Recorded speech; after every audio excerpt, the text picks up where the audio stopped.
me see, let's do a flag salute. So, Ken, if you could lead us on.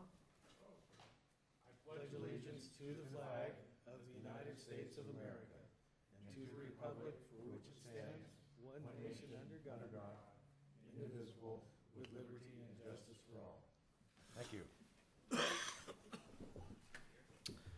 Okay, we'll go ahead with the roll call. Mr. Ricucci? Here. Mr. Brentnall? Here. Mr. Denayo? Here. Mr. Sevison? Here. Mr. Gray? Here. Mr. Moss? I am here. Mr. Johnson? Here. Okay, it's time now for our planning director to give us a report. Paul?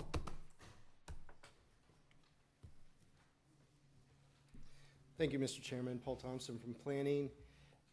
Some of the upcoming board items being scheduled. June 21st is the zoning text amendment for emergency shelters, transitional housing, and supportive housing.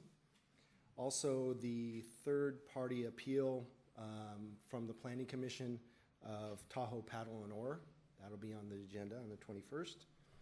Then on July 12th, there is a third-party appeal of your decision on the North Star Mountain Lodge. And it's the Ritz property owners, I think, that made the appeal. Who appealed that, Paul? The Ritz? Ritz, yeah? Yeah.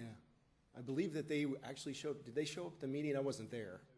They had a Just letter. a letter? They had written a letter, yeah. Yeah, so those are the folks that appealed. Won't eat there anymore. On the July 25th and 26th board hearing, that's going to be up in Tahoe.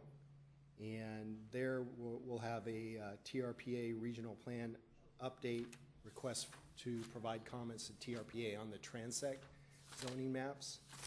Also, there'll be an update on the Eastern Placer County biomass facility, and we'll be submitting a work program for the Tahoe Basin Community Plan update as well. What date is that? That's on the July 25th and 26th board hearing, and that'll be up in Tahoe. And then tentatively on August 9th, there will be the third-party appeal of the Timberline project in front of the board. That'll be right up to the 90 days, so it'll have to go on that date or get a continuing. Tentative upcoming planning. Pardon? Who appealed that one? VDL Smith. Dr. Smith. Tentative planning commission items coming up on June 23rd. A use permit for SMD number 1, which is over here on Joger. That's an expansion and upgrade of that existing wastewater treatment facility. And Seymour Ranch entry gates. They're proposing entry gates. That's a project down in Granite Bay. July 14th, tentatively, we'll have the Dry Creek Greenway plan and Baroni Enterprises, which is a recycling facility out on Athens Avenue. So that's about it. Any questions? That's for sure then the 14th of July. Tentatively. Tentatively.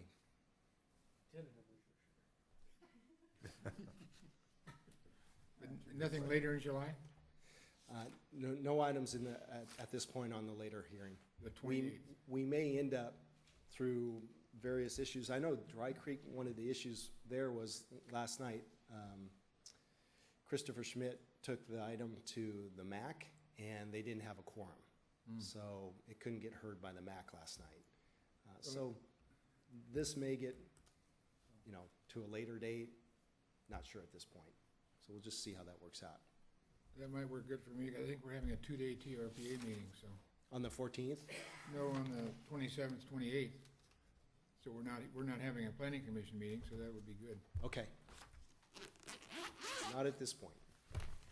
And I'll take that into consideration. Okay? Okay, thank you. Okay, is there anybody in the audience that wishes to make a public comment on anything not on the agenda today? Okay, seeing none, then we'll call forward Mr. Valdi. Let's discuss something here before we go forward. I'm sitting here and I'm hearing all these whispers to Kathy that I won't be available, I won't be available, I won't be available. It raises the question, will we have a quorum at the next meeting? On the Which is the 23rd of June. Mickey, you said you won't be here. I won't be here. Ken won't be here. That leaves 4. Larry? It leaves the good guys. Yeah, the hardcore, Yeah. the decision makers. There's a maybe that I won't be here too, on the 23rd. Well, I think it's only appropriate that we tell the staff now, so that, I'll be here. I'll be here. okay, so that's another definite maybe. The second one this That's, morning. barely a quorum then if I make it, Is in the next meeting after that is the 14th. So I guess it's up to you, Rich. If you're gonna be here, they can go. If not, may have to reschedule. No pressure.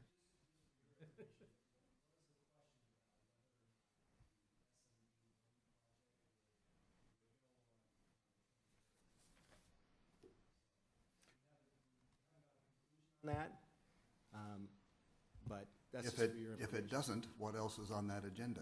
The Seymour Ranch entry Oh, the gate. gates. In That's something Granite Bay. that can be rescheduled? If there's a issue relating to a quorum, let's just cancel the meeting and put it on for the,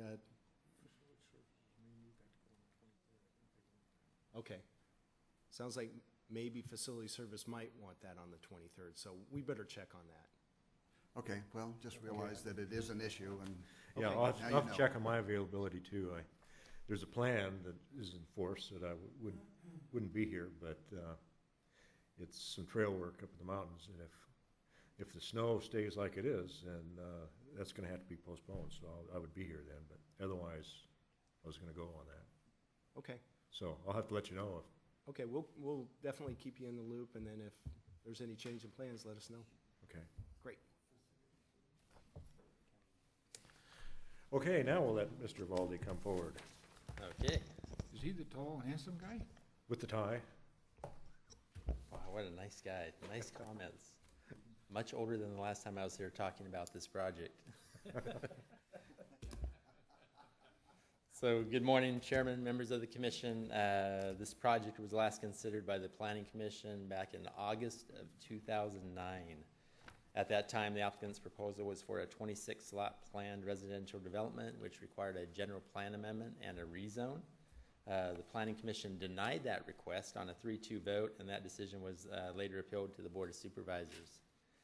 During the same time, the Granite Bay Community Plan update was just starting to get underway, and at the request of the applicant, the board continued the project off calendar in order for the requested land use change to be considered as part of the community plan update. Almost a year later, the Board of Supervisors decided that they would not update the Granite Bay Community Plan land use diagram, just the policy document. So the Enclave at Granite Bay project was reconsidered by the board during 2 hearings in November and December of last year. At the December 2010 hearing, the board decided to approve a general plan amendment and rezone on the subject property, and they denied the applicant's appeal without prejudice so that the applicant could resubmit a modified map with up to 13 residential lots consistent with the land use change approved by the board. Just to refamiliarize the commission, this project site, it's a 12-acre site located on the north side of Elmhurst Drive and the intersection of Swan Lake Drive. Both Pastor Drive and Skyview Lane terminate at the north side of the property, which is up in this area. Then you have the Ridgeview and Oak Hills elementary schools located just to the west of the project site over here. This is the land use diagram. The Board of Supervisors approved a land use change to the rural low-density residential designation, which allows 0.9 to 2.3 acres per dwelling unit. Hang on one second, we go back. So that the project site is now consistent with this purple area, which is all to the kind of west and south of the project in this area. So all of this is the same land use designation now.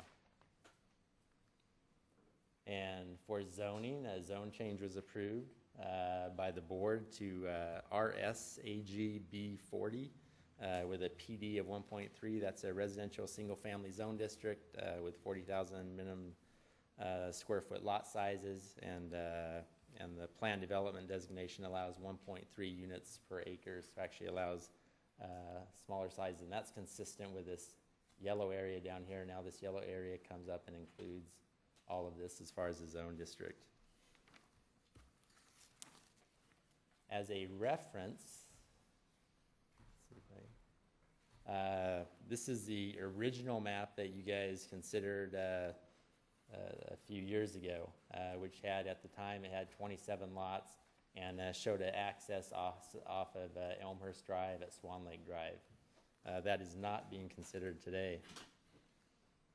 So up on the screen right now is the revised vesting tentative subdivision map. That's on the left. I put the landscape conceptual plan on the right just because it's a little easier to see the layout of the lots and the open space areas.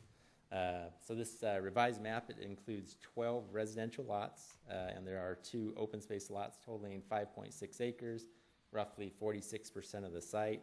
And then there's a single access with the extension of Pastor Drive, which is coming off up in this area. So now it ends up in a cul-de-sac. No longer is there a through access at Elmhurst Drive.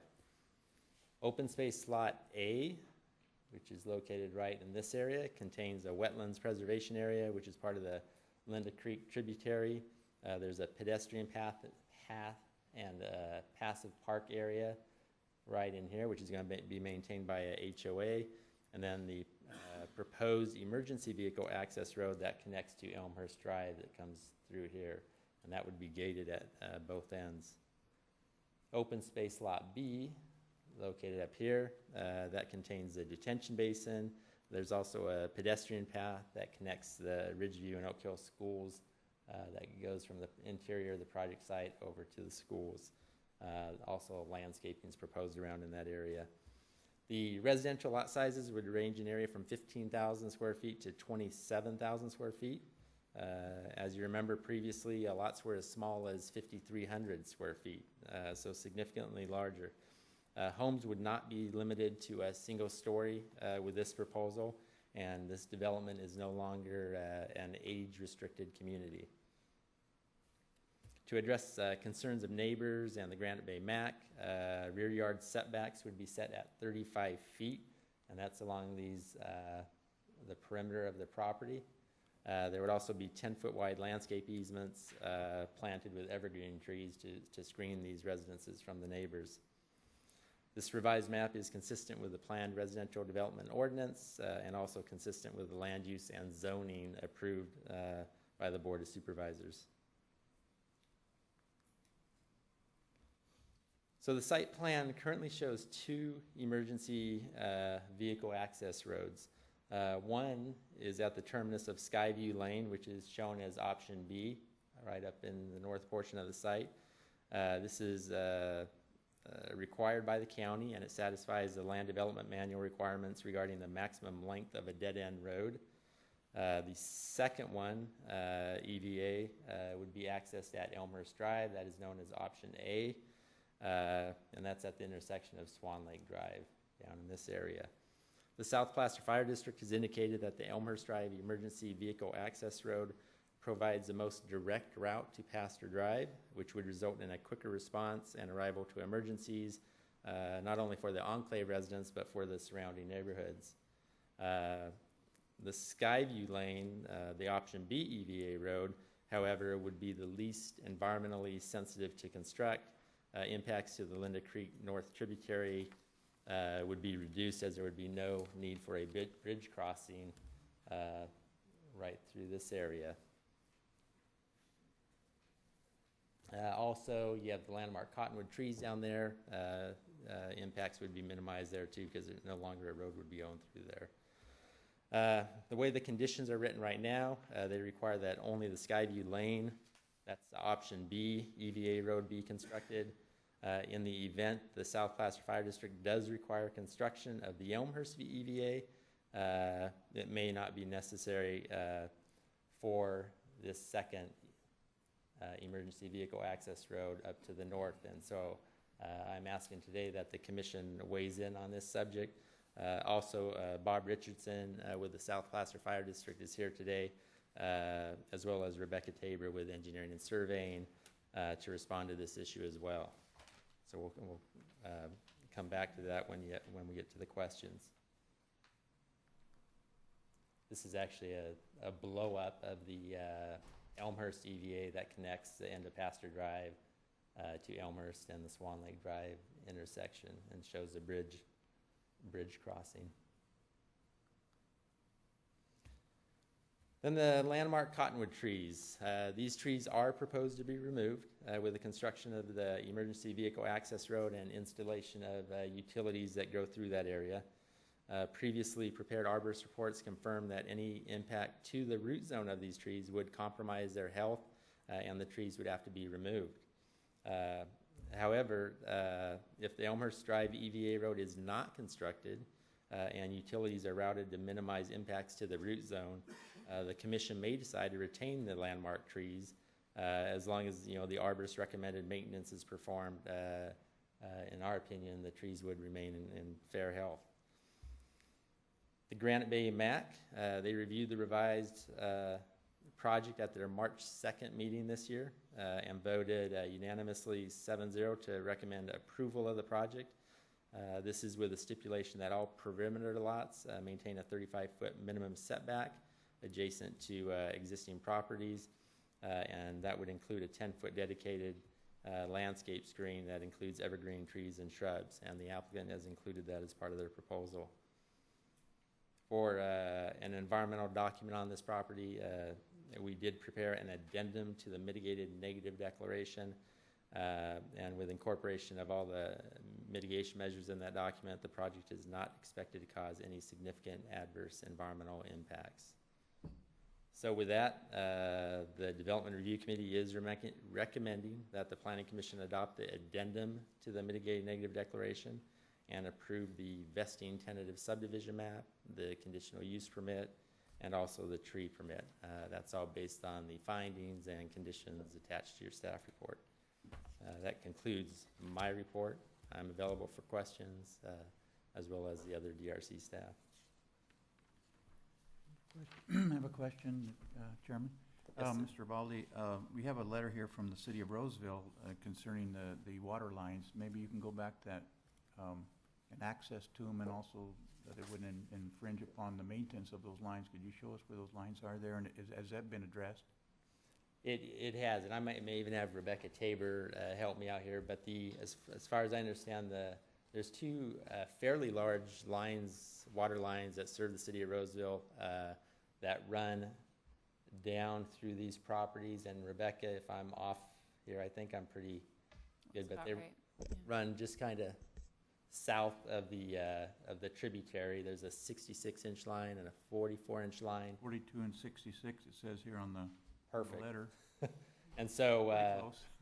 and so I think one of the concerns was that they want to make sure none of the proposed residential lots, that this did not run in the rear yards or anything like that, so they could get in to maintain them.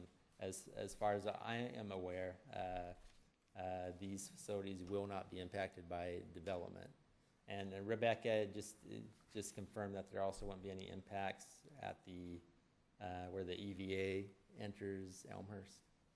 Right. The EVA or the road connection is west of the location where it appears to be some kind of valves or some kind of access for the city of Roseville. Now, we did ask that the applicant's engineer show these, the existing easements and the location of these existing utilities on the revised tentative map.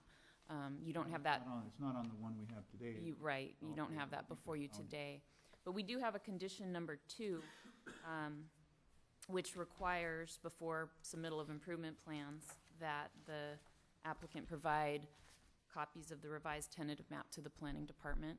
Okay. And that would be under DRC review, just to make sure that this is shown on there, as well as a few other things that are required that aren't shown on the tentative map you have before you today. Okay, thank you.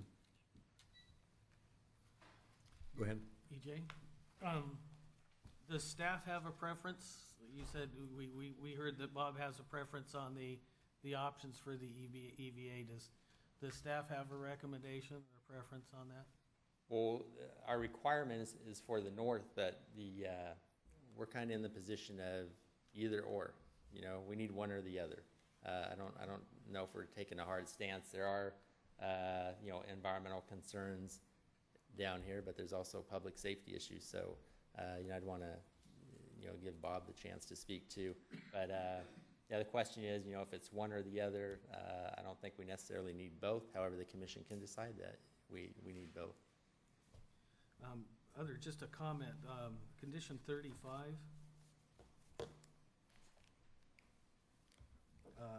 The notification of the school districts, I think A should be Eureka Elementary School, not Tree Lake.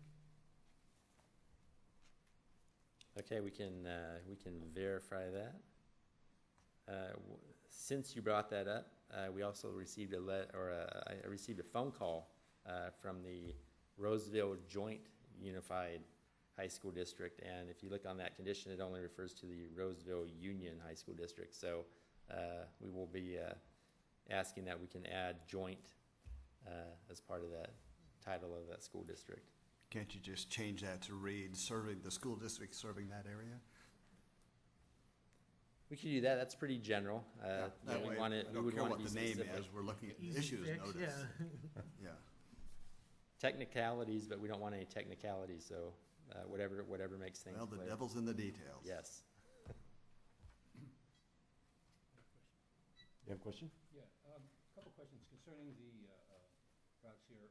As I understand it from the map, regardless of which option is chosen, from Pasture Drive down Street A will be joined and paved, correct? Okay, I'm not sure I understood your question, but this is Pasture Drive ends in a cul-de-sac right now. So if this EVA does not happen, there will be no. If that does happen, is it paved? Yes. Up All-weather surface, actually, if I could step in, the Yes. condition requires an all-weather surface that's to the satisfaction of South Placer Fire. And I know there's been some discussion that through the common area, landscape area, that there would be turf stone blocks or some equivalent type surfacing. And this is There right you go. in this park area. This area over here, we would require turf stone. Okay, so assuming that that would be paved, now, Street A does not exist at the moment, right? It's not a paved street right now? Correct. Right. Okay, so regardless of which option we choose, Street A will be paved through to Pasture Drive, is that correct? The condition says that the road section, that actually was a better one you had up. Back Street A is the extension of Pasture Drive. So to the So end of the yes. cul-de-sac, it would be Answer my paved. question, it's paved all the way It's through and paved joined. only to the end of the cul-de-sac, and then you would have an all-weather surface, which could be gravel or base. It could be turf stone, turf block. For that open pavement. entire option A? Right, this entire From the end of the stretch right here. cul-de-sac to Elmhurst. Okay, and so up here at number B, where it shows option B, and it shows the EVA utility easement, could you show me where that's along that? It's on And along would the that be east the side of same that property. Required coverage? That would also be all-weather surface, base, gravel. And that would connect to Skyview? Just Yes. to the north is Skyview Lane, which is an existing private road that's paved, and this property has private access rights over Skyview Lane to the north, and it connects to Eureka Road. So there would have to be one or the other in regards that this EVA B, for whatever surface is required, connects with Skyview and then also to Pasture at almost the same spot, correct? Let me pull that other map up real quick. Okay, well, I guess my next question would be for the fire department to find out why need two accesses at the same point. Okay, Okay. that's fine, thank you. Okay. Anybody else? I do have a question. Yes. Last time this came before us, the road connected from Pasture through to Elmhurst. And at that time, that seemed to be, at least to me, it seemed to be a pretty logical thing when you look at the Pasture Drive and how many different circuitous routes they have to take to get out of this neighborhood when they can look just a couple hundred feet away and see Elmhurst. And so I guess what my question is what is it that caused this change, or to just have the one long entry on Pasture Road rather than connecting shortly up to Elmhurst? We're talking about a significant reductions in the number of lots, less traffic. I don't know if you want to add anything to that, Rebecca. Well, I seem to recall that one of the big for having that through was the intersection at Elmhurst and Swan. That was one of the things. And the schools And the close people by. with the kids, schools, and the fact that they were going fast down, presumably, down Pasture Street A and right through. I think that's what the. Oh, if I well, remember I wanted to public- hear from Rebecca on that, because Okay. maybe we can discuss it later. I think probably I want to discuss that later. Maybe we don't have to discuss it now. Okay. Well, the proposal before us is what the applicant is proposing. When we saw the reduction in units and how this has progressed, and there was a reduction of units, and this was the layout for the lots, and we looked at it, and really the first take was why do we have an EVA off of Elmhurst? There were concerns with a connection at that point from prior hearings, the community neighbors. There's a 100-year floodplain of the tributary to Linda Creek North that runs along the southern portion of this property. A road going to Elmhurst needs to cross that 100-year floodplain, and there's some grading involved. Whether it's an access road or it's a EVA road, they still have to cross a 100-year floodplain.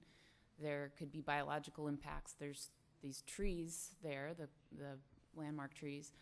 There was a number of reasons why, when we first looked at this redesign, if you will, that the first take from engineering and surveying was, well, you could satisfy our requirement, which is the maximum length of a dead-end road, that's out of our land development manual, by constructing the EVA road to the north to Skyview Lane. That would satisfy the maximum length, and it's only about 150 feet of EVA road as opposed to about 450 feet for the EVA road that goes to Elmhurst. From the county's perspective, from an engineering survey's perspective, to satisfy our requirement, the EVA road to the north makes sense, and there's fewer impacts, and it satisfies land development manual. So that's the take we had, and we did have discussions with South Placer Fire. We're mindful of their concerns. They have a letter in the file. Their desire is to have access off Elmhurst, to have a more direct route to access the future enclave residents, as well as the Pasture Drive and, is it Crocker? Some of the other roads in that area. So we would be in support of their requirement as well, but before you, as far as conditioning and the discussion, and this really is, we're asking for your input. We felt that the EVA to the north would be the minimum to satisfy the land development manual requirement. Okay, I think I don't know if I'm real clear. I think we're going to probably need to have a discussion on it, but at this point, we can hear more from the audience and the developer and then come back to it. Okay, perfect. Excuse me, before you go, just one last question. Yes. Just reading this map a little bit. The option A drawing, at least on the map that I show, seems to show that the road goes onto somebody else's property. Is that correct, or am I just looking at it wrong? No, looks like maybe. That is correct. I'll have Rebecca address that as well, but the area we're talking is called Area A, and we're right in this area. Yes, thank you for pointing that out. I missed that other point, that another reason for engineering and surveying to lean towards the EVA to the north was that this proposal to Elmhurst does require construction off-site. There is an area, it's just dashed in a little bit above where your pointer was. A map was created.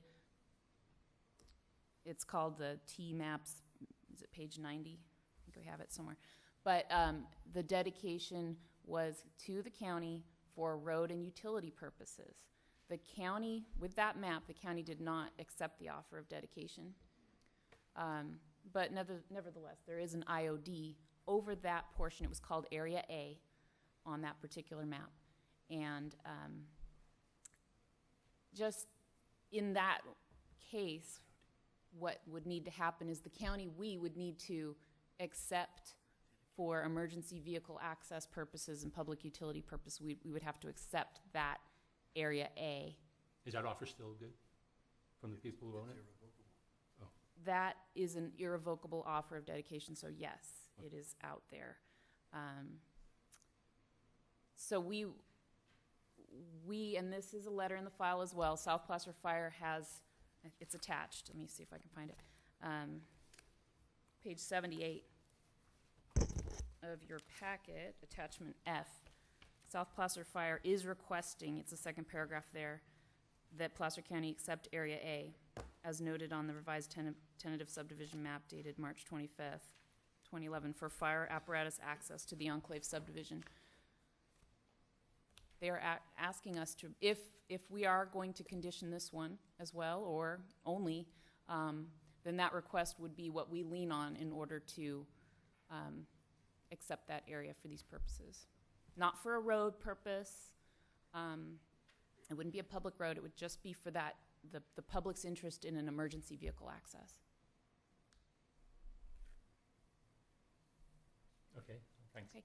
And if I could just state too, I have language ready for a condition if you decide to go with an EVA to the Elmhurst, and I could read that into the record.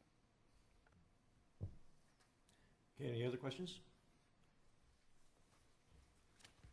Okay, thank you. Thank you. We'll talk some more. Let's see, would anybody from the project proposal people want to talk? Good morning, members of the Planning Commission. I'm Camille Courtney, and I've been representing the Pastor family on the project for a few years. We're grateful to finally be to this point.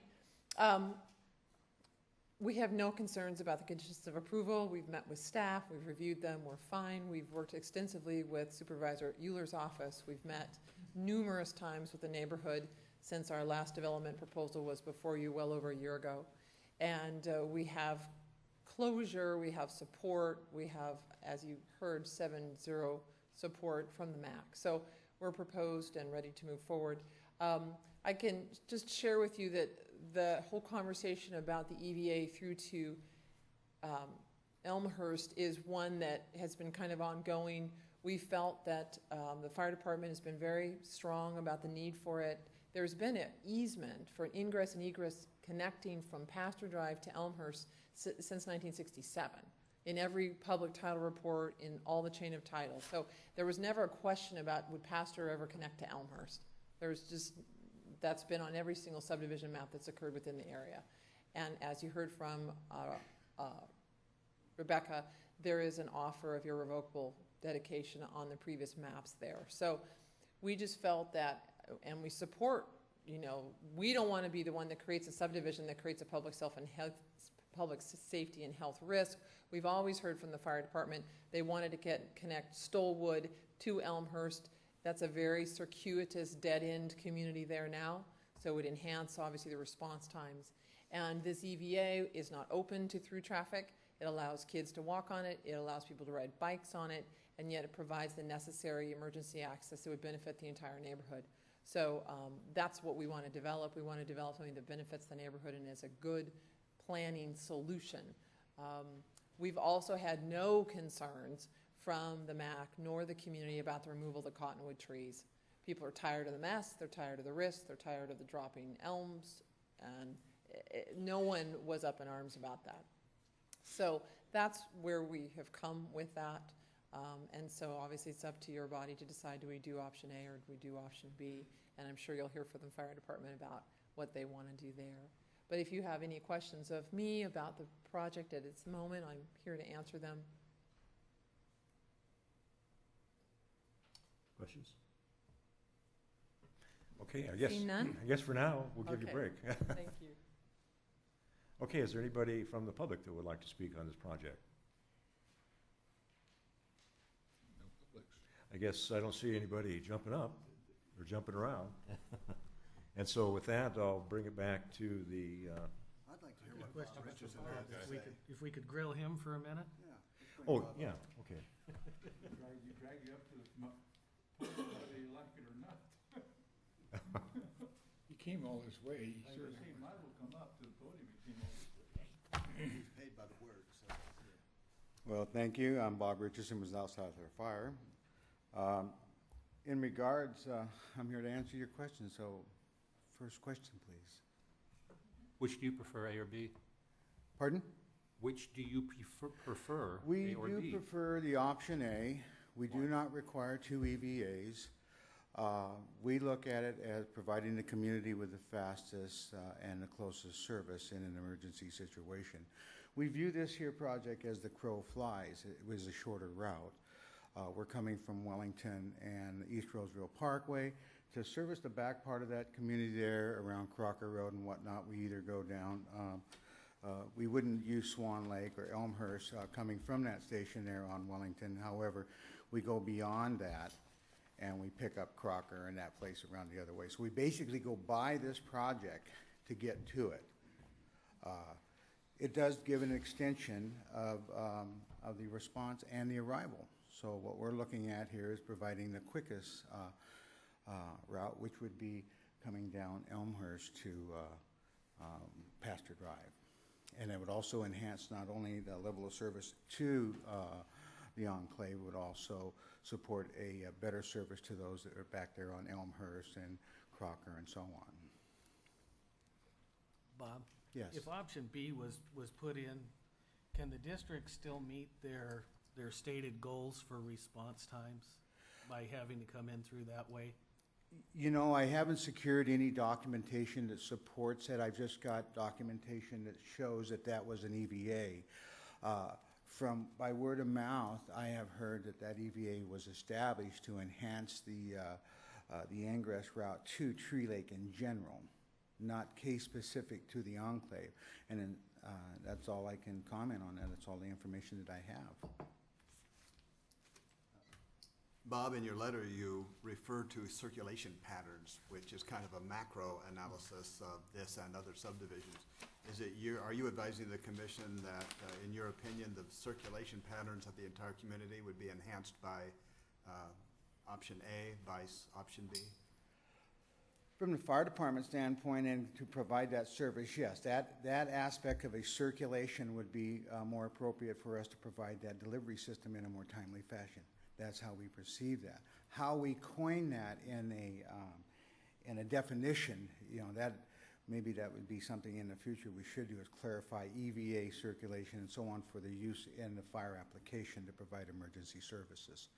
So it does sound convoluted because it's used as an EVA instead of a circulation. The fire code refers to it as a fire access route, not in the EVA comes out of a code of regulation, California Code of Regulations. So it's not something that was interpreted through, and it's in the Land Development Manual as well. But it isn't something that was established in code as far as emergency situations. Only it was basically coined in for the wildland interface and intermix through the resource code, which was adopted at the county when they established that Land Development Manual. See, the fact is, Bob, I don't care about the Land Development Manual. What I care about is I've got a longtime fire professional standing in front of me whose opinion I value. And that's why I listen very intently to what you have to say. And if you believe that your provision of services would be enhanced through option A versus option B, that weighs heavily on my decision. Well, my professional and personal opinion is, for the sake of public safety, to provide the most timeliest route to the citizens that live in that area of that subdivision. In my opinion, it would support a better service. Option A. Yes, sir. Okay, thank you, sir. I have a follow-up question. Is there any plans for additional fire stations in the area that would change how you would respond to this area here? Anything in the future? Do you see anything in your long-range plans? We are evaluating now. I don't have an answer for that question and Okay. what they're going to do with the particular facilities that we have. That, again, there is discussion for a reduction of services and things like that because of the economic times. How we're going to do that at this point, they have not, I'm not privy to any conditions which are going to change currently. Okay, a question on this EVA now. If there was a fire in one of those lots right now, would your fire truck go on a real, when I say real, a street, or would it go through this EVA? We would go through this EVA because we do have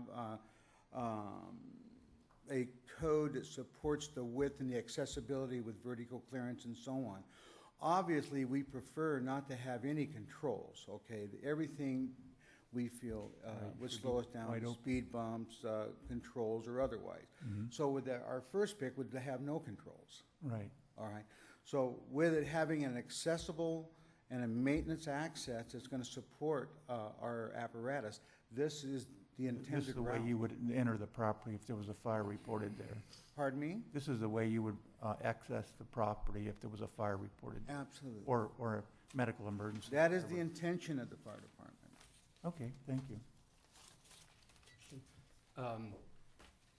How much longer does it take to go through B than A from where you're at right now? Is it 30 seconds or? In a 3 guesstimate, minutes? we're looking at about 45 seconds.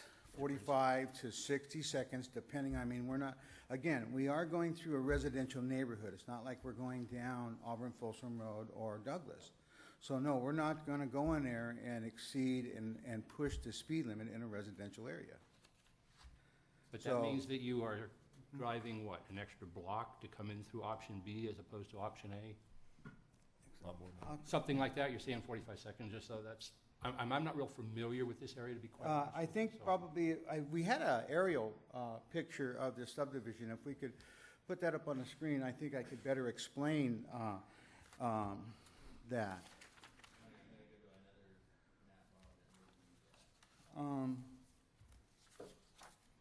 Okay, with this one, this is the one right here. So currently, the way we respond there is, you can see where you would go down Elmhurst, No, before you do and that, then you'd go right to the subdivision. where are you starting? Because where's the firehouse? Closest firehouse is, whichever. Okay, thank you. All right. We're actually starting right here, Wellington and East Roseville Parkway, all right? Here's our fire station right here. Okay. Currently, there's two options. However, we would not go through the subdivision. If we were going to respond there right now, on Crocker or Chelsea Downs or any of these properties, we go down East Roseville Parkway to Elmhurst and then to Cheshire, or we'd go in here to Wellington Circle or along East Roseville Parkway. To would enhance that, obviously, would be to come from that fire station, come down to Elmhurst, take Elmhurst through this property, and we're right in that area, as opposed to, so it's more than just block. I can certainly go out there and route this and give you some times based on distance, okay, and a benchmark. But again, too, that doesn't attribute to the residential application. So what you're saying then is if you went up Wellington to Eureka and back down, because you're not going through the residential, it might actually work out time-wise to be. Yes. Okay, thanks. That's All right. the idea. Okay. You see, I have, I think I'm kind of struggling a little bit here because looks like the residents in this neighborhood, in order to get in or out of the neighborhood, are going to go down to Elmhurst and take Cheshire, and then have to turn left on Crocker, and then finally on Pastor they'd have to turn, and then to get out they'd have to go the same way. It seems to me that it's kind of a maze for people to deal with, and especially like you say, you know, when you look at the end of that Pastor Road on the proposal here, and that you're probably, it looks like it's just a couple hundred feet, or maybe a little bit more than that, to Pastor Drive. So I guess I'm kind of, you're talking about fire trucks getting in, and maybe I have a couple questions about that, but then residents in this neighborhood, if you have a problem on Pastor further down, they're kind of stuck. Yes. And so I guess that raises a couple questions. Gate-wise, are people going to be able to use this fire access to exit the neighborhood if they have to? It would be something that at this point in time, because there are going to be controls there, that we would actuate the gate and override it and leave the gate open if we needed to evacuate or anything like that, or they needed an alternative route. We are just been discussing about the activity on the road and our access model, our response model. We've really not come to great detail other than the construction of the road and the types of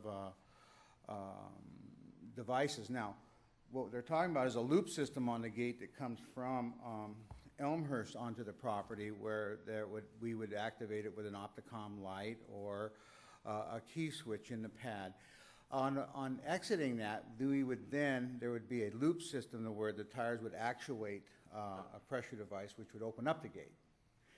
That would apply also to the homeowners. However, they're proposing to put a second gate at the end of Crocker, which, once again, we've not discussed what type of control we are choosing to discuss with no locking device, to where it would be something that a ballard of some sort that we would have to deal with the honor system and an enforcement issue. I don't concern myself too much with enforcement issues of that, because the aspect here is to get to these citizens over there. When you look at a cardiac event, which is one of the major responses we go on, since we are running on about 63% of our calls, our medical aid, that 4-minute window, 45 seconds is a big deal. When you have a family member there, or a friend, or an accident or something like that with trauma, you're looking at somebody that has an asystole or a defibrillating kind of a rhythm there that has just expired. They've gone home. There's no hope to give them the best chance of survival. Those seconds are a big deal, whether it's 3 seconds or it's 45 seconds. In a 4-minute cardiac event, 3 seconds is a big deal. And so the 45 seconds you're talking about, is that to get through the gate? No, I'm talking about a delay by going, with gates and extended driving times and so on like that. So there are several issues in there that there is concerns with providing a higher level of service, particularly in the medical events. Whether it be devices controls, or whether it be an extended route based on the circulation pattern in that area of the subdivision. So this here is an opportunity for us to evaluate this and see, well, we could make up some time in that area for these kinds of events. And if it was a full-service road, then it would be easier. Yes, absolutely. Okay. Anything else? Thank you. Thank you. Okay, I'll bring it back to the commission. Comments, thoughts?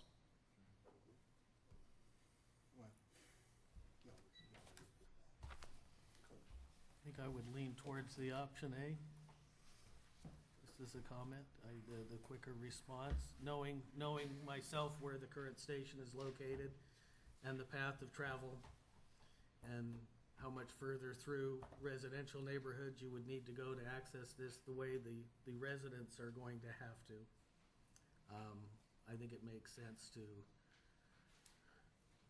to use option A, and have it, as accessible to the fire trucks as we can make it, and still keep it to where it's not an open roadway. Any other comments? Yeah, I'll support what Jeff said. I think that option A makes the most sense, both in terms of emergency response from the fire department standpoint, and also don't forget the folks, if there's a house fire up the street a ways and they've got the street blocked. Well, the most convenient way for the other folks to get out is down through A, so I support that. And we need to make some sort of a recommendation on the cottonwood tree. To me, the concept of heritage and cottonwood were oxymorons. It's like a heritage weed. And we did get an email from somebody saying, take the tree out, and that would be my preference too. Yeah, I drove by it just this week, and there's whims laying underneath it. Yeah, and then when it starts snowing. It snows a lot there. Okay, it seems like option A is probably likely to be the preferred. I guess where I'm having trouble with this is, you know, if the folks to get out of the neighborhood have to have the fire department push a button to get them out the gate, then that's not a very good emergency exit. And I know it's important for the fire department to get in, but there's time when it's important for people to get out. And I know we had a full-service road before that really kind of connected the neighborhoods together with all the maze of roads that it takes to get to pass Tour Drive. And I can just see the residents that move into this neighborhood initially appreciating the fact that they're on the end of a long dead-end road, but then when they look across the field and see Elmhurst, over time, I can see them wondering why they can't go that way and having to come back and go through the trouble of seeing what it would take to make this a full-service road. And I know before the residents were concerned about the access in the school, and at least the concern I was hearing before had to deal with people in a hurry to get their kids to school and blowing through stop signs and the hazard associated with that, as well as concern that there'd be more traffic. But, you know, I guess I'm wondering if you know, it seems to me at any rate the logic for me would be a four-way stop may be a little bit safer than a three-way stop, because people have to look both ways. And so at any rate, I guess I lean towards, you know, option A, but I would have trouble going with it as just an emergency EVA. Let me respond to your questions. The way I look at this with the cul-de-sac at the end is it is, in the infamous words of Stephanie Holloway, a traffic calming device. What would happen if that were a through street is the MAC would start getting complaints about traffic, people speeding through there, trying to access the school through there. Then we would have an application for gates so that they could stop and control the flow of traffic. So in effect, by having this a cul-de-sac down there, it is a de facto gate, isn't it? And, you know, the EVA, we've just put those in all over the place, and they're strictly for emergencies. And I'm not too concerned about the people getting out. They'll find a way out if they need to get out of that thing and they're being chased by the fire. They'll get out. It may break it in the process, but they will get out. So I think the way that it's designed now makes a lot of sense. And I'm not too concerned about them being able to see Elmhurst through there. I just don't think that's an issue. Well, I heard a comment, though, by Bob saying, though, that their control deal would have a loop on the cul-de-sac side. So if people were in there, they could get out. It's just people couldn't get in that way. Sort of a one-way loop is, if I'm not mistaken, if that's what I heard. I don't know what the design is. How that works. Yeah, as I understand it, Rebecca, don't they have two gates, one at each Yeah, end of that? Well, The loop would be on the my inside. question was gonna be, that second gate, is there a need for it versus the fire gate, if it looks like it goes. Now, let's clarify that, because my understanding was, I believe you called it a double opticom, that it would be locked on both sides. There wouldn't be a pressure pad on the exit direction to Elmhurst, because our concern was that this wouldn't be used by the private residents, that wasn't the intent, that it wasn't for circulation for residents and neighbors, and but this would be only open for emergency responders and sewer maintenance personnel, because there is a sewer line through Lot A and there's some manholes, but those that needed 24-hour access would have it, and it would be emergency and sewer maintenance folks. Unless you have a different understanding, Bob, but that. Okay, come forward.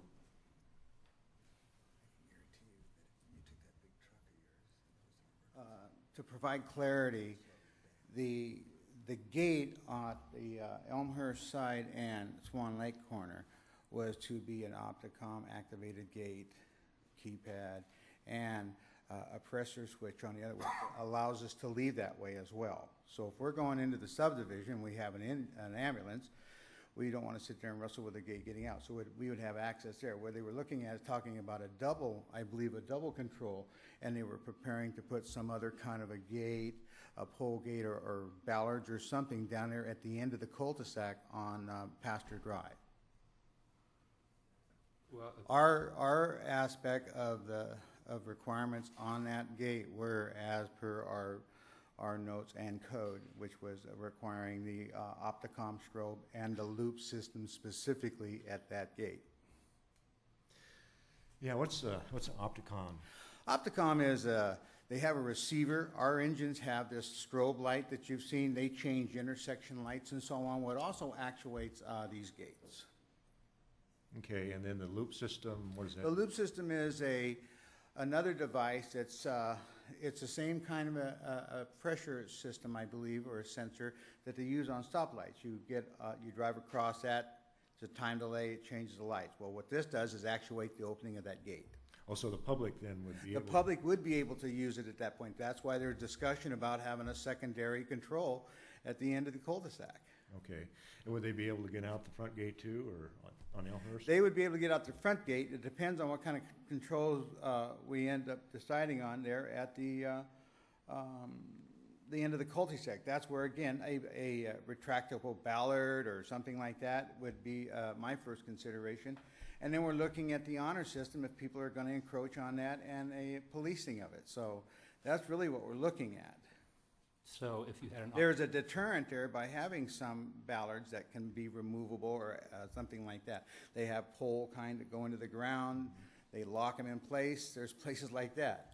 So if you had Opticons on this one gate going both directions, it would solve both problems then, right? Nobody would be... It wouldn't... No public access. It wouldn't need a solve the second problem gate? of getting out of the subdivision itself. You said it would or wouldn't? Because it wouldn't. Because we would have to Opticon it getting out from the end of the cul-de-sac. So if we were coming back, returning from the call, we activated a gate that opens the gate and you go out. Right. So if there was not a, and then we would go, there would be the pressure switch on the one. Without the pressure switch, if you had an Opticon both ways, then you wouldn't have the second gate necessary and would only emergency only? That would give just fire department access. That would not enable the public to get out at large. Right, same way it would be. We would have total control, and it would be just we would be in EVA control. only. Pardon? It would be EVA only. That was not our intent. We didn't want it just as an EVA. We wanted it more of a circulation aspect to get in there. And Okay, so for you guys, but just going back to what she was saying, if it wasn't EVA only, and you were going across this other piece of property now, was there a problem with that? Because it was only supposed to be dedicated for the use of emergencies and not for something else? Just a question. So the question is if there was more easement rights over the emergency vehicle access road, option A, than just emergency vehicle access. Are we talking public road? No, we're talking the type, right? dedication on that corner that's not on this property. You seem Right. to have said that it was dedicated for only, and this is where I'm trying to figure out, only for certain It was for- usage. Is it an EVA usage only, basically? Well, right now, the offer is for a public road and public utility easement, but we have not accepted it for those purposes. So it is for a public So- road, so we could put a paved road and let people drive through it? That was what it's for? Yes, we could.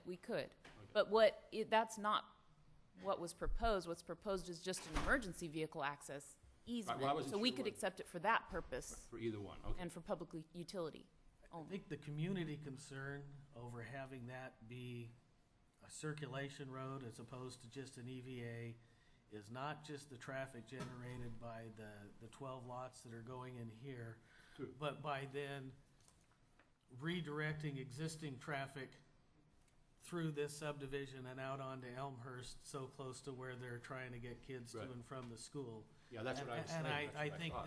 that was the community concern, was not necessarily the subdivisions itself traffic, but that you would be taking Right, and with a pressure many of the plate, that lots would allow above it that, and correct? redirecting that traffic through and out into the Elmhurst. Right, so with a pressure plate access public-wise, that would With exactly the be what Opticom, happens. that wouldn't be an issue. But with the pressure plate, it would. With the pressure plate, I think you would have an enforcement issue to deal with that nobody's got time or budget to. And if you had just an to take Opticon on on. one gate, you wouldn't need the second gate, so that would cause your delay time to be even less. Yes. Yeah, because that was gonna be my question, why have two gates if you only Trying to need get one? there in And you time.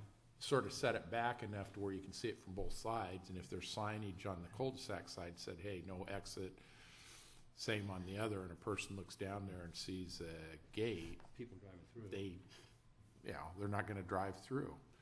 As I understand this, the actual details of what this thing looks like, whether it's an Opticon, whether it's a water wheel or a moat, is a function of the South Placer Fire Department, because you have to submit a letter under condition 15.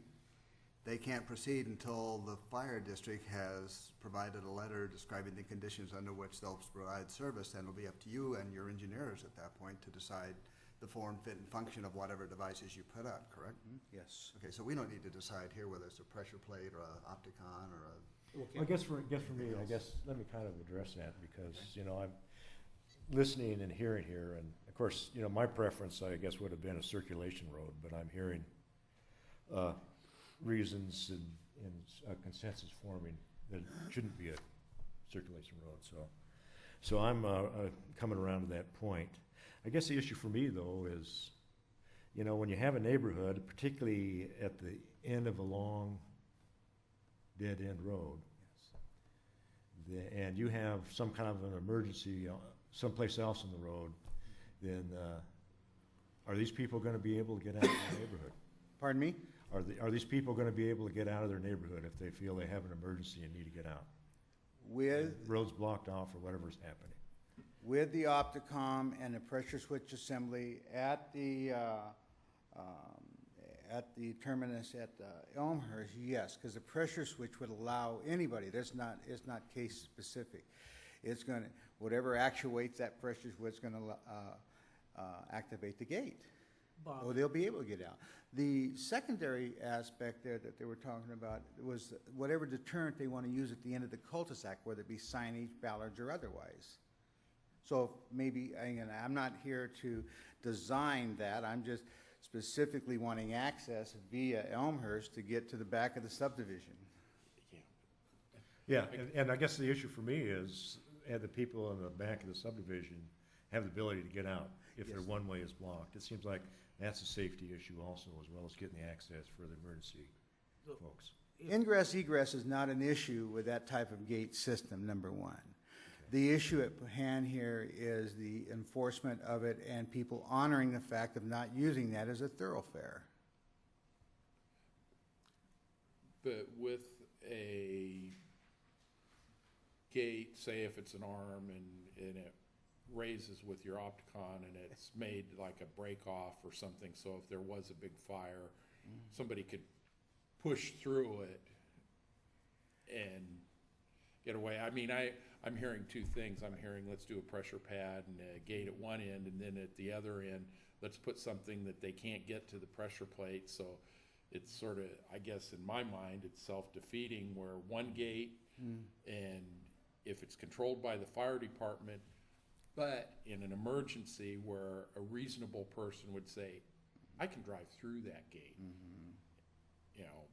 I guess I sort of look at it, let's not make it more complicated than it is.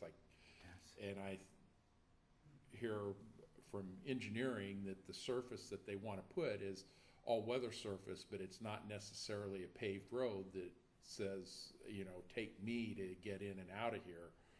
Where if it's something that is functional for the fire department and emergency use, looks more like from what I'm hearing, if it's stone or something that looks sort of like a trailway in a park area, it's gonna keep people that are just driving through the neighborhood to drive up on it and go through. I guess my deal is we just keep talking over and making it more complicated Yeah. than it should be. Yeah, to me, it's a simple question, people have to get out and the fire department has to get in. And as long as that's provided for, then, it's okay, you know, if they have to wait for the fire department to get out, then maybe that's not okay, you know, because some people are gonna have an emergency that they feel they have to get out quick. And our sole intent was to just not control it at all. However, the gate was an option, it was a requirement that they wanted to do there to limit the accessibility into the subdivision. With or without the gate, we'd be happy. As far as accessing that, with just having that one gate at that terminus there, an Opticom entry, a pressure switch exit, which would enable both fire department and the public at large to exit at will. That's all, that satisfies my issue. Yeah, I guess it's two separate deals. There's your issue for access is emergency access, but the community doesn't want just general access, so. How does this EVA vary from the EVAs that we have approved in subdivisions, hundreds of them that have gone through this planning commission in the years prior? I'm thinking of those up here in the Auburn area that we've approved, and basically it was just a green bar with a padlock. You know, I mean, talk about emergency only. I'll tell you, if there was an emergency and I had to get out, I'd just bust it. Yeah, probably if I could go back and be here when those. Yeah, well, we'd fix those, huh? Yeah, because I've seen several of them up here in Yeah. Auburn, and they don't make sense to me because you have a long one-way road, and you see a gate, and, you know, the fire department can get in, and some of these, they'd have to get out of their truck, and. Actually, but, Rich, I've seen them in use, and Bob, you've got a lot of experience here, maybe you can help me. And the use is when there've been some of these brush fires that we've had that are kind of coming up over the hills. Yes. I've seen the fire department open the EVAs in some subdivisions so that people could escape, if that's the right word, out the back. But the emergency wasn't so instantaneous that they couldn't get them open in time. Bob, you. And that is the design of an EVA for that application via the Public Resource Code. That is the whole genesis of an EVA. In my interpretation, I'm not really clear that applies to a subdivision. These EVAs were designed to get people out of that wildland component. As far as exiting, when I was on the engine, I wore people on my tailboard. With the smoke and whatnot, they were pushing me away. There was a collision on them just recently, 5 years ago. So I was in a fire there where they were evacuating horses along Wells Road. So yeah, they get out of there, and they hamper the operation. So this is clearly a greater ability to provide that level of service and an accessibility to that area of the subdivision. No more, no less. And hopefully some clarity in the definition of an EVA. Mr. Chair. Versus a fire apparatus road. Code refers to fire apparatus road as a road. Whether the driving surface, provided that it carries the weight load and design of an all-weather surface application, that's fine, as long as it's supported by the weight. So if they've got the compaction there to support that engine under all these conditions, and that road will support that, then the driving surface is up for an option with pavers or other kinds of road devices. A number of years ago, 4 or 5 maybe, we had a pretty good fire up in Newcastle. It was close to the intersection of Auburn, Folsom Road, and Powerhouse Road. And since then, there was a subdivision that was proposed. Tom Trapp was the developer at the time, and he came in, and it went up the hill. And there was an EVA out the top of that hill that went into a subdivision that was adversely affected by this fire. And the folks who lived in there came in to testify against the subdivision because they said, look, you're putting in an EVA into our neighborhood, and when that fire hit, we couldn't hardly get out. There was so much traffic and congestion and so forth down there. And what they forgot was that EVA works both ways, that would give them a secondary exit. And they do come in handy. They are handy, provided they're cleared. There's one in particular, it's a continual maintenance issue.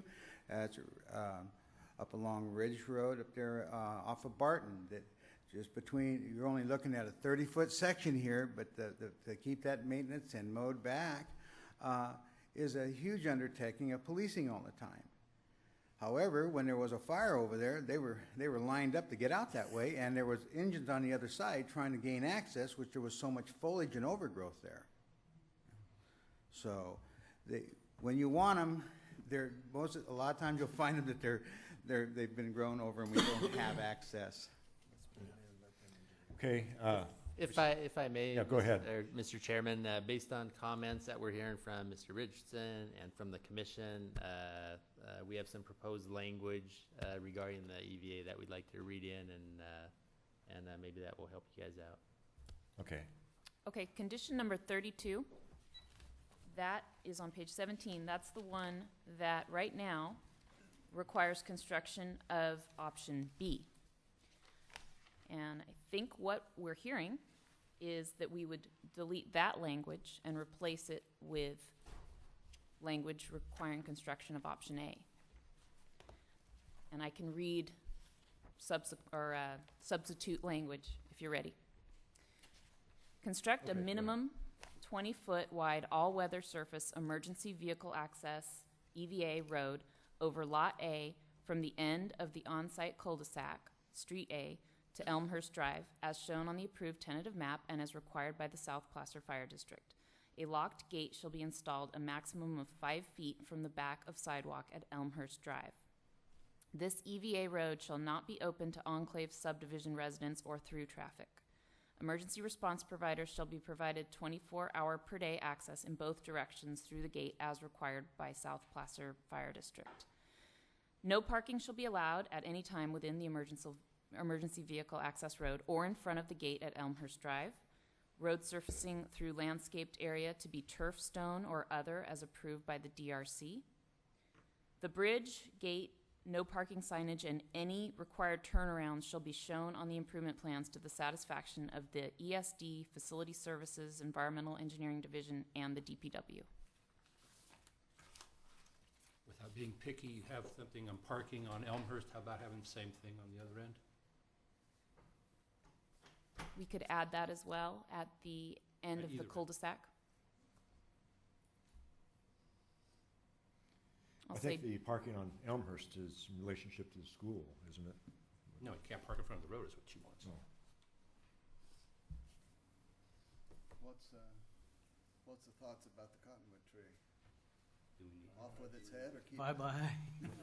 Yeah, I think the cottonwood trees need to go, from what I've heard. Rebecca's or any language in here that we need to modify if we decided we want to get rid of that tree? Or allow them to get rid of the tree would be a better way to put it. Not in condition 32. No, somewhere. As any conditions to modify to allow. We do have a finding to that effect that it's necessary. I just wondered if it was a condition. Actually, Mr. Chairman, it is kind of in condition 1. The Planning Commission would be approving the tree permit, which would, I would assume, allow the removal of those trees. Okay, So and it that's is in the last condition 1. finding. Well, There's Mr. a Chairman, finding. if we've discussed this ad nauseum, I'd like to make a motion. Okay. I move that we adopt the addendum to the mitigated negative declaration and approve the vesting tentative subdivision map, conditional use permit, and tree permit based upon the CEQA findings and all the other findings in our staff report. And that would include a decision to adopt option A for the EVA and include the substitute language for condition 32 that Rebecca read just a little bit ago. I'll second that. Okay. Okay, is there any more discussion? I've taken the corrections on condition 35 also for the school district notification. Oh, true, yes, we'll modify it to include the language in 35 that appropriate, the school districts that are affected should be notified, whatever they may be called. Anything else? Okay, let's do a roll call.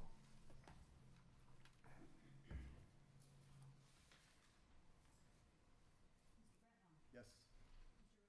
Yes? Yes. Mr. Gray? Yes. Mr. Moss? Yes. Mr. Johnson? No.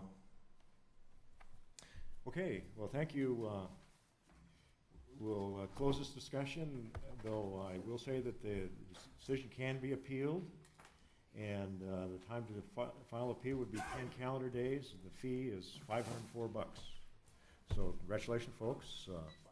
Hopefully this time you won't have to go before the Board of Supervisors again. Neil, what are you going to do now? You're done.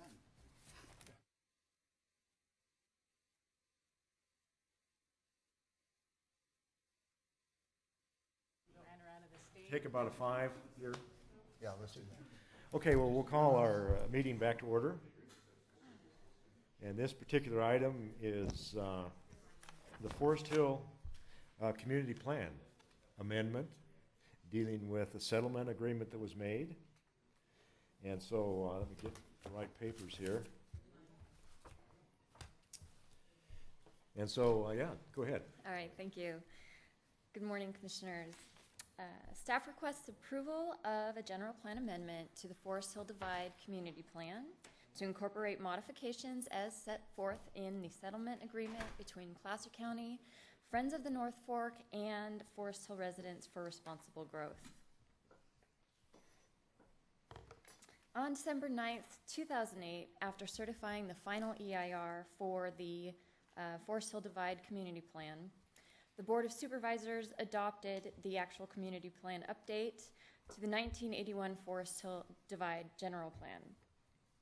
On January 8th, 2009, Friends and Frog filed a lawsuit challenging the county's certification of the EIR and the approval of the general plan. As a result of the lawsuit, the Board of Supervisors, Frog, and Friends entered into a settlement agreement which resolved all the issues between the parties. The settlement agreement sets forth 10 amendments to the general plan. The first of these amendments relates to population and housing. This amendment proposes the addition of Goal 3A4 and 2 policies. Goal 3A4 establishes a maximum population for the Forest Hill Divide for the purposes of maintaining the rural character of the divide. The accompanying policies support the goal by establishing the threshold for a maximum population for the Forest Hill Divide Community Plan area of 22,010 people. The second policy establishes a time frame as to when and if an update to the community plan should occur. Amendment 2 proposes the addition of Policy 3D 13-17 to establish provisions for ongoing fire protection for the development in the Forest Hill Divide Community Plan area. Specifically, this policy requires that new residential development of 10 units or more, or new commercial developments comprised of 5 acres or more, establish ongoing maintenance of shaded fuel breaks, and establish a funding mechanism to support such a requirement.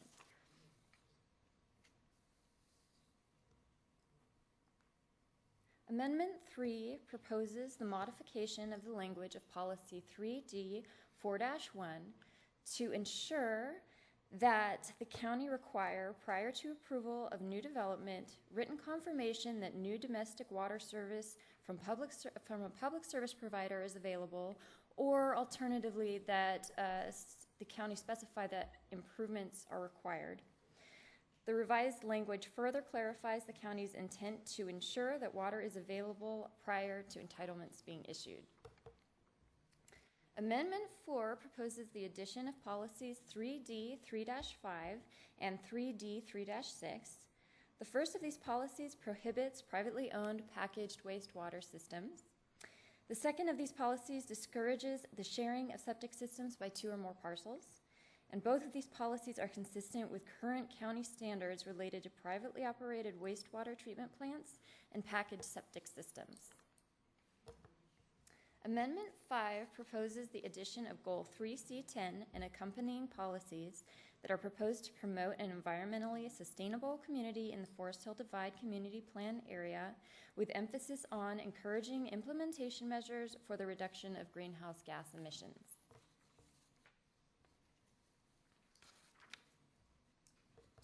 Amendment 6 proposes the modification of policies 4A 14-2 and 4A 14-3 to enhance the existing language related to protecting the visual and scenic character of the community.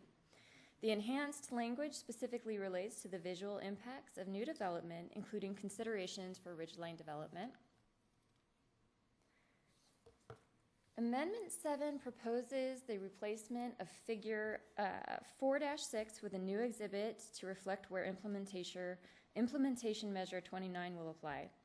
The boundary area of this figure was developed through the use of a 3-dimensional model that identifies the canyon view from the perspective of the north and middle forks of the American River Canyon.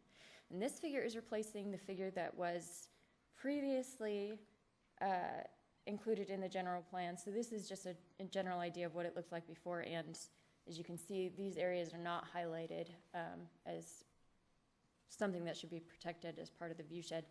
And this is the map that will replace it. So all of this area is included as portions that should be implemented through implementation measure number 29.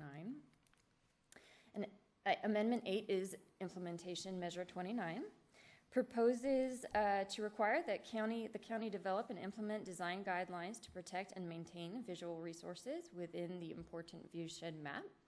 These guidelines may include the minimization of visual impacts resulting from ridgeline development, setbacks from ridge lines and canyon rims, slope protection, construction below tree height, and the use of appropriate revegetation materials.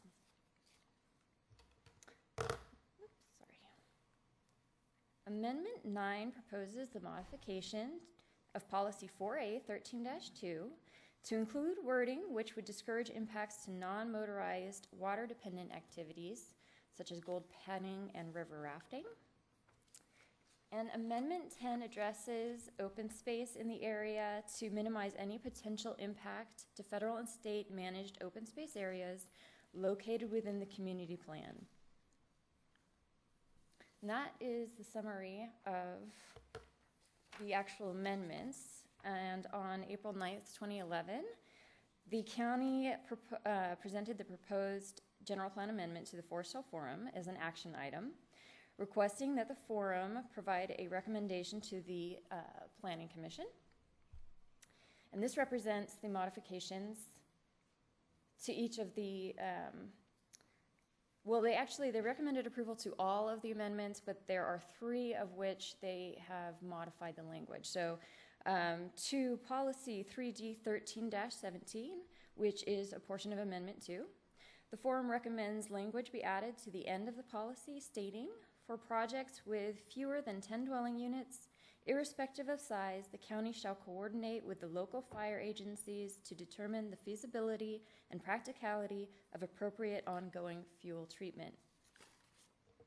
The second modification is to 3C 10-3, which is a portion of Amendment 5.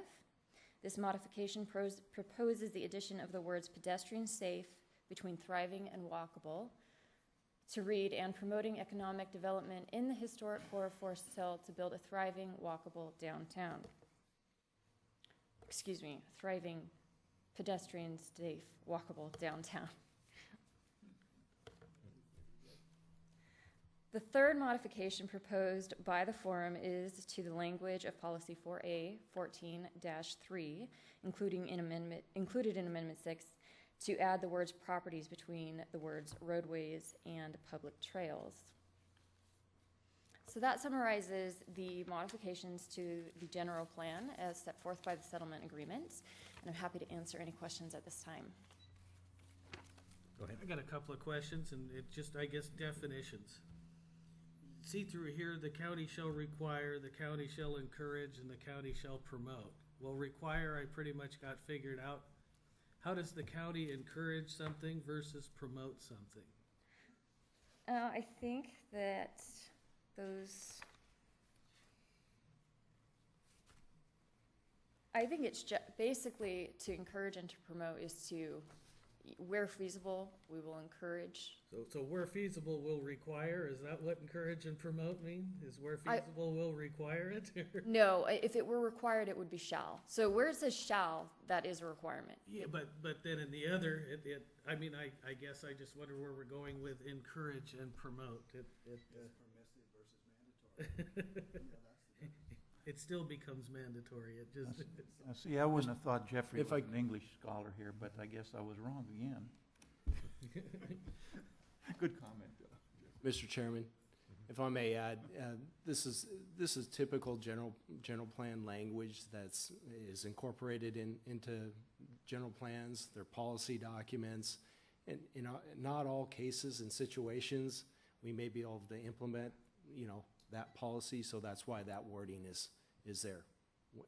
If at all feasible, that's what we propose, but there may be situations that don't allow that. So is there a difference between encourage and promote? Probably not. Okay, anything else? Yeah, I would point out that despite what Melanie said at the beginning, we're not approving squat. We're just making a recommendation to the Board of Supervisors. Is that not correct, Scott? You're nodding your head. That's correct. Yes, that's correct. My understanding is, for those of us who have been around a while and worked on the Forest Hill Divide Community Plan, that this was the result of the litigation that ensued from that, from the adoption of that plan, and that this is kind of a negotiated settlement between the county and the folks who were adversely affected. Is that not? Exactly. Let me give the commission a little more context here. There's a description of the fact that there was a lawsuit. After the board approved the Forest Hill Divide Community Plan, a lawsuit was filed by two entities. And as a result of that lawsuit, the county and those parties entered into extensive negotiations to come up with the settlement agreement, which you see in your packet here. And as part of those negotiations, there were extensive discussions about these particular community plan amendments in terms of the benefits and in terms of the interests of the party and in terms of the interests of the county, to come up with essentially what I would say is a good faith agreement between the parties that these particular amendments would enhance the goals and policies that are in the community plan, and the county felt they would be beneficial for the residents up there.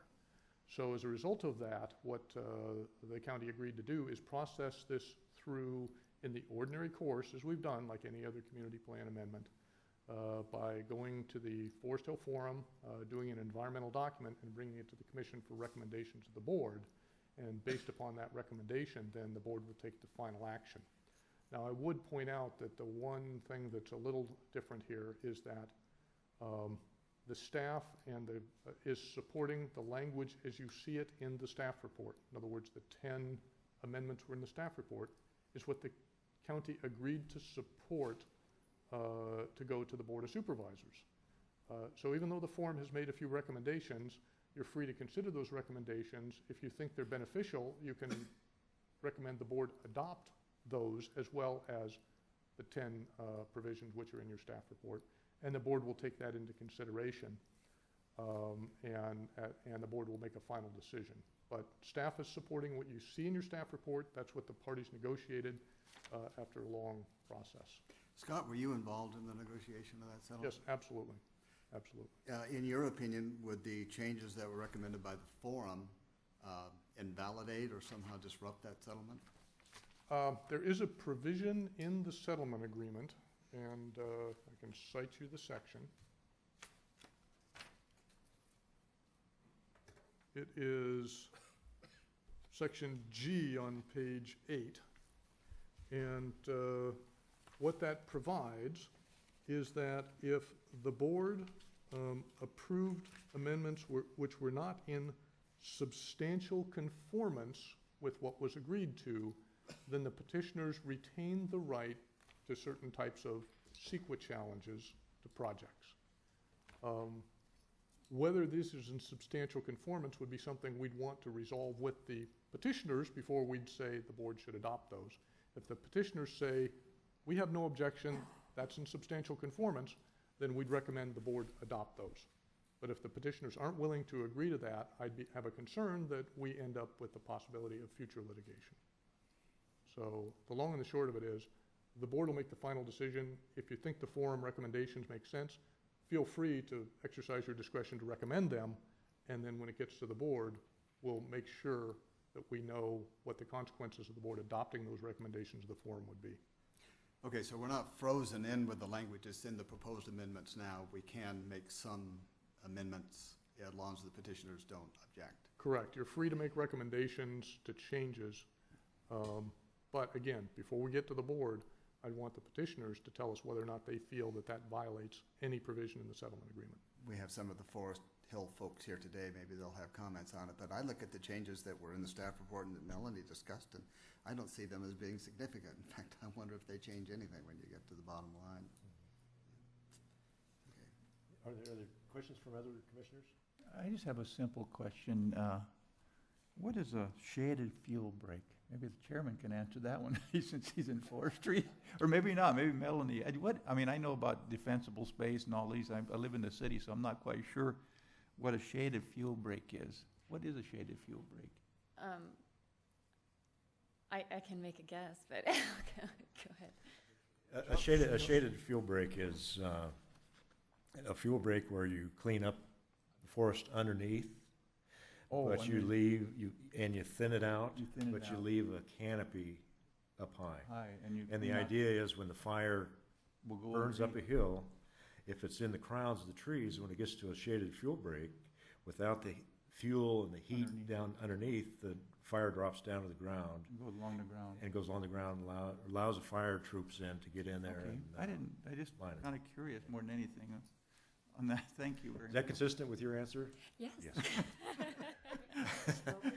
Okay, I just have maybe just a couple clarification questions. They're not really big questions, but there's a discussion of non-motorized water-dependent activities, and it lists boating and what's the intent behind, I guess the word non-motorized, what's the intent behind that in this? I think, actually, if I can just turn to that. I have it on page 9. It's under 4A 13-2. Thank you.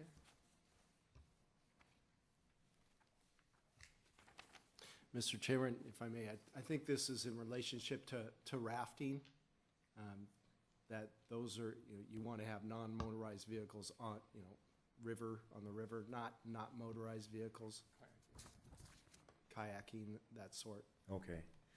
Yeah, I think on these rivers, never have seen motorized boats on it.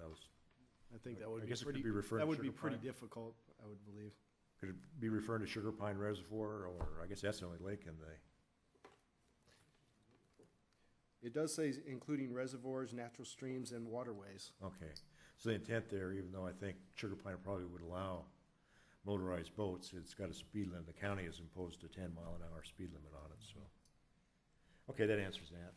And then one more final question is, and I like seeing this in here, but the county shall minimize impacts of private development on federal and state open space and recreation lands. And I think that's, being an ex-land manager of public land, I think that's a good statement, but what's the weight of it, or how's it implemented, or what does it really mean? It's basically referring to, where you have a private development that abuts an open space area. We're just trying to minimize, through this amendment, any impacts that could occur from that private development onto the open space. So I can't think of an example, but I mean, you can imagine, if they were to encroach too far into the setback to where the open space is, or something along those lines. We really want to, with this amendment, want to minimize anything of that effect. Well, I can think of cases that probably some examples would be like, you may want a wider setback against the public lands, because sometimes people have a tendency to throw clippings and stuff over the fence rather than take it to the dump, if they have a fence, or else some subdivisions want to enhance the value of the properties, and it's enhanced if it's adjacent to public land, but then those properties tend to take control over the public land that's adjacent to their property and build trails and that kind of stuff, which would be inconsistent with the management plan of the public lands. So I think those are probably the impacts you're talking about. I'm just wondering if this means that, I can see public land managers are going to get their 300-foot notification, but, that's sometimes like the fire department, they get real busy and they don't have time really to get into the details of the subdivision. So does this mean that the county will go to extra effort to contact the public land managers, or is that part of what's intended? I would imagine that would be a portion of it, yeah, because that would be important. Yeah. But your examples were basically on point. That we, just as much as possible, minimize whatever impact any private development could have on the open space areas. So. Okay, well, that's fine. That's good. Okay. No more questions? We'll let you sit down for a minute. Thank you. And then I guess at this time, we may have some of the folks that signed in to the settlement agreement. If you'd like to speak, come forward.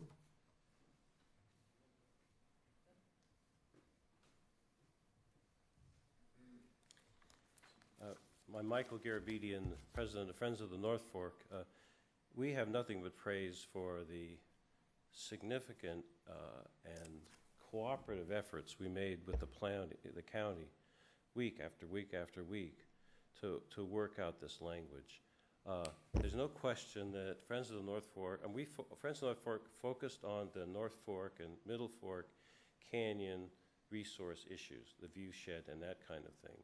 There's no question we did not get everything we wanted in terms of changes, but when the county had problems with that, we worked and worked until we could find some kind of way that was acceptable to the county to have the potential of dealing with that future issue, particularly on discretionary development. Where the development where the county has discretion is where there's been some built-in language to deal with what the county planning felt, given the history of this county, the county's approach to land use and property rights, which we thoroughly respect. So we're here supporting the staff recommendation. The Forest Hill Forum considered a number of ideas. We could not possibly even begin to say what we think about those at this moment because we haven't discussed it with our council. I think that all of their changes, the key provision of the settlement provides for the county in the future to develop design guidelines. As near as I could tell, the kind of issues the forum raised could be developed, could be part of future discussions of design guidelines. So I think there's a built-in mechanism to deal with changes that people might want to make at that time. But at this point, since there's been so much work that's gone into this, we would not do anything other than work with the staff and support their recommendation. I mean, if we talk to council and there's the county, we don't know if the county wants to make the changes that the Forest Hill Divide recommends. So the process of trying to deal with what the divide wants is going to, I think, would get us back into some more discussions. The county wants to know what we think. We want to know what they think. I don't think that's very helpful for you to hear that, but this thing was hard worked out, a lot of work behind it, and before the possibility of reopening it, we will go with the staff recommendation today. Okay, thank you. Thank you.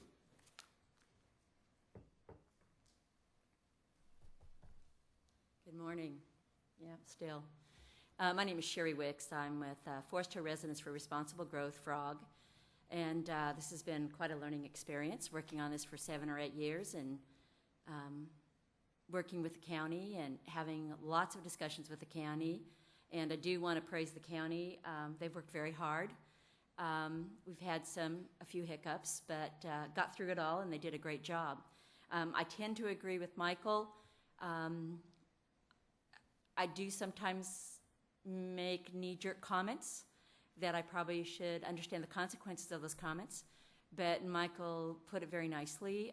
We do want to support the county in working with this because we've worked so hard to put it together.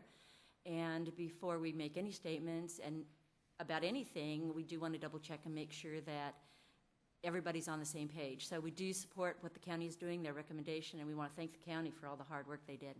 It's been fun. Thank you. Thank you. Okay, now I'll just open it up to anybody else in the audience out there that would like to get up and speak. David Wiltsey, I'm a resident of Applegate. I'm a member of the Weimar Applegate Colfax MAC, and I'm a professional planner with 42 years of experience, and briefly a member of your august body back in the 80s and 90s. I don't want you to minimize the importance of this whole effort.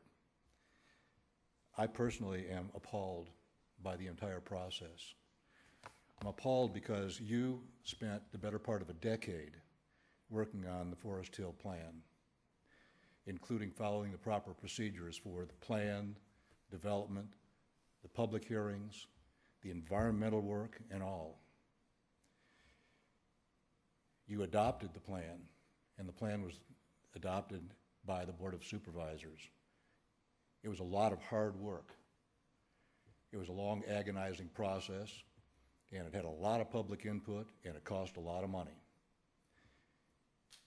I want to know, and I think you need to ask, and I never have had an answer to this, despite written correspondence with the county. Why? What is it about the plan that you adopted, and that was subsequently adopted by the Board of Supervisors, that left the door open to a lawsuit that so cowed the county that the county was forced into turning the plan on its ear and essentially overturning it and replacing it with another plan that was contrived behind closed doors? That's what this agreement is. I don't want to even right now get into the substance, because the substance is frightening as far as I'm concerned. Our MAC has tried for a decade now, 3 times, dating back to 2001, to get our general plan, our community plan, updated. Our community plan does not even conform to, or our community does not conform to the geography of our current plan. It dates back to the 70s, and the only amendment, the only change to our community plan in Weimar, Applegate, and Colfax was in 1980, and it was essentially a reaction to the Subdivision Map Act. That thing is now 31 years old, and we've tried for a decade to get that thing amended and updated with no success. We were told back in 2006 that we had to wait for this Forest Hill thing to play out before we got our plan get going again, and we're still waiting. Given the content of this agreement, given the fact that your hard work for nearly a decade was thrown out the window in this agreement, given the fact that there is yet to be an open admission as to exactly what was wrong with the plan that you adopted. What was wrong with that plan? Please tell me. Please ask the question yourself. What was wrong with it that left the door open to this kind of legal action? I understand what Frog wants. I understand what the North Fork people wanted. They had a decade to participate, and we all sat here in public hearing after public hearing, listening to their case and what they wanted in this plan. They obviously didn't get what they wanted. Too bad. That's the way it goes. If they wanted to have changes, they should have brought amendments to the plan, or they should have petitioned for amendments to be made through the normal processes. They didn't do that. I want to know why the barn door was open after a decade of your hard work and the adoption of this plan. What was the loophole that permitted them to hire an attorney that had been paid $150,000, to throw out $1 million of staff and other work that occurred on behalf of this plan, to adopt an agreement that has absolutely startling, as far as I'm concerned, implications if carried further into other plan areas, such as our little area, such as private wastewater treatment facilities would be banned, even if they can meet state standards, that community septic systems, or the joint septic systems, would be disallowed, even though the technologies had advanced to a point where a variety of septic systems can work in almost any condition, and the state has now adopted regulations that would assure the quality of septic systems. All this has progressed over the period of time that this plan was done. Septic technology is much better than it was. I don't want the precedents that are contained in this agreement to come over to our plan area, I'll tell you that. And if I had my druthers, I'd rather just sit there with our 1980 obsolete plan rather than having this kind of stuff crammed down the throat of our citizens and people who might develop legitimately in our area. I don't think there's any way that, for instance, anybody can guarantee the long-term reliability of a groundwater source, even though technically water has been derived that's potable. There's so much in this agreement that is obviously the wish list of Frog and the wish list of the North Fork American people, but I think that you, as a body, owe it to yourselves to have some professional advice, legally and technically, about the content of this, what was wrong with what you adopted, and why the provisions of this agreement are necessary. There are a few other things that bother me in this, because I think what happened was, in this whole agreement process, since Frog and the North Fork people had the county on its knees, they decided to deliver a couple of other blows, such as spend $30,000 on a consultant study for fire purposes, to print 2,500 additional maps of the Chamber of Commerce promotional map for free. Little throw-ins like that that are completely unrelated to anything that has to do with a general plan or a community plan update. These are just throw-ins, and there are a number of them. At any rate, I don't know what your responsibility is. I don't know what your discretion is at this point. According to the language in page 25 here, coming out of the agreement, the county cannot guarantee the ultimate outcome of any public hearings before the Planning Commission at this point. You cannot prevent opposition, such as mine, by members of the public or other agencies affected by the project. So apparently, you still have discretion to adopt all, or reject all, or adopt portions of this agreement. But I'm not exactly sure what your discretion really is if a legal agreement has been signed. Who do you go to legal advice? You go to the people that were party to the agreement itself. I don't know. I just don't know. If you do adopt anything, I hope that you would make it clear that you do not regard any of the provisions in this agreement as binding on subsequent community plan updates, and you do not consider this to be precedent-setting in any way, because the implications of one thing after another, water, wastewater treatment, water supply, design, these things were all essentially inserted after your decade-long effort. Is this an admission that the staff was inadequate in bringing these things to your...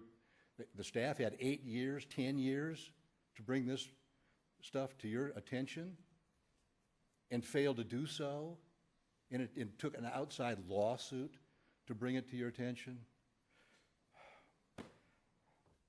I don't know what to say.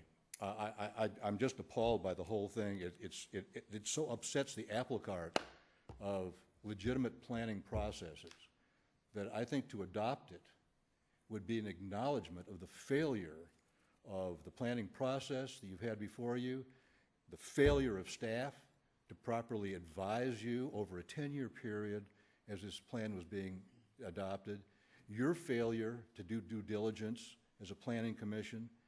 I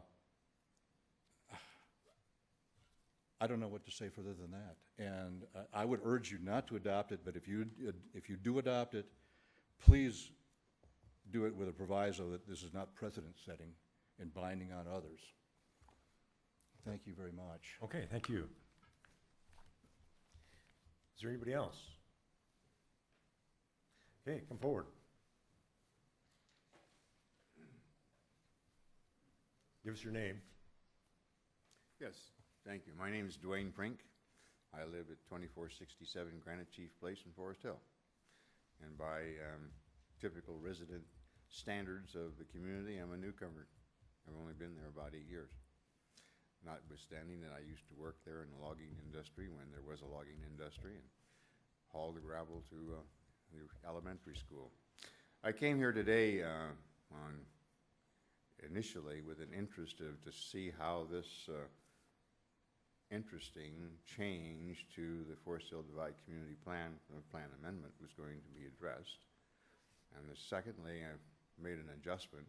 I just wanted to express as a citizen of the area, but I've made it a little adjustment in purpose. I also am the chairperson for the Forest Hill Forum, and I see that I wanted to describe just a little bit about the forum's actions and their recommendations and make a statement about that. The forum was approached as a regular agenda item to look at each of the proposed changes in the plan amendment to the Forest Hill Divide Community Plan. And there was a lively discussion because every citizen participating in the discussion, both in the audience and in the forum itself, could see through their own reading and understanding of these amendments and how it might impact or might not impact their livelihood or their future, what have you. The results you see as an attachment here to the Planning Department's recommendations to you. And they're double underlined. They're minor modifications, but they were thought out and well discussed. The fire folks wanted to be sure that the shaded fuel brake, which is a valuable tool in their judgment today of being able to help make the divide a safer place, would apply to parcels and that might have escaped, quote unquote, the consideration. So that was the essence of that one there. The notion of one of the reasons that Forest Hill is a fairly safe place to walk, that there's not a lot of traffic. However, that won't always be the case. And so as times change, and I hope we see a more solid economic future for everyone, the divide will be a little bit more busy. We have folks who ride their little wheelchairs, electrically driven with a little flag on it, and kids walking to and from school, and old folks like myself walking to get the mail. And there isn't a very good pedestrian way. So pedestrian safe seemed to be an important threshold that would be, if you're going to make a change and you are here, that might be an appropriate wording. So that was kind of the nature of the forum's consideration and the recommendations to you, and we hope that you would take our effort and pass it along to the Board of Supervisors for their consideration. Now, as a citizen and the president of the community, I'm not a member of FROG. I'm not a member of the North Fork group. I see these issues as efforts to take the efforts that were in the plan and sharpen them up a little bit, make them a little bit more notable, and to give, if the implementation guidelines come to pass and there's funding for that, they will help make the divide a great place to live. Thank you for listening. Appreciate it. Okay, thank you. Oh, certainly.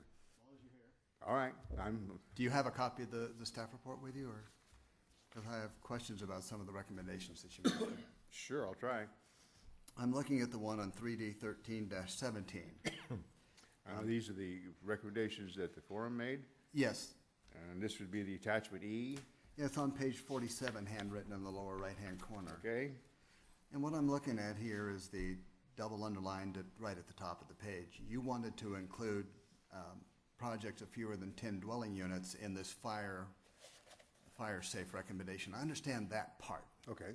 What I don't understand is why is it incumbent upon the county to coordinate with local fire agencies as opposed to the proponent?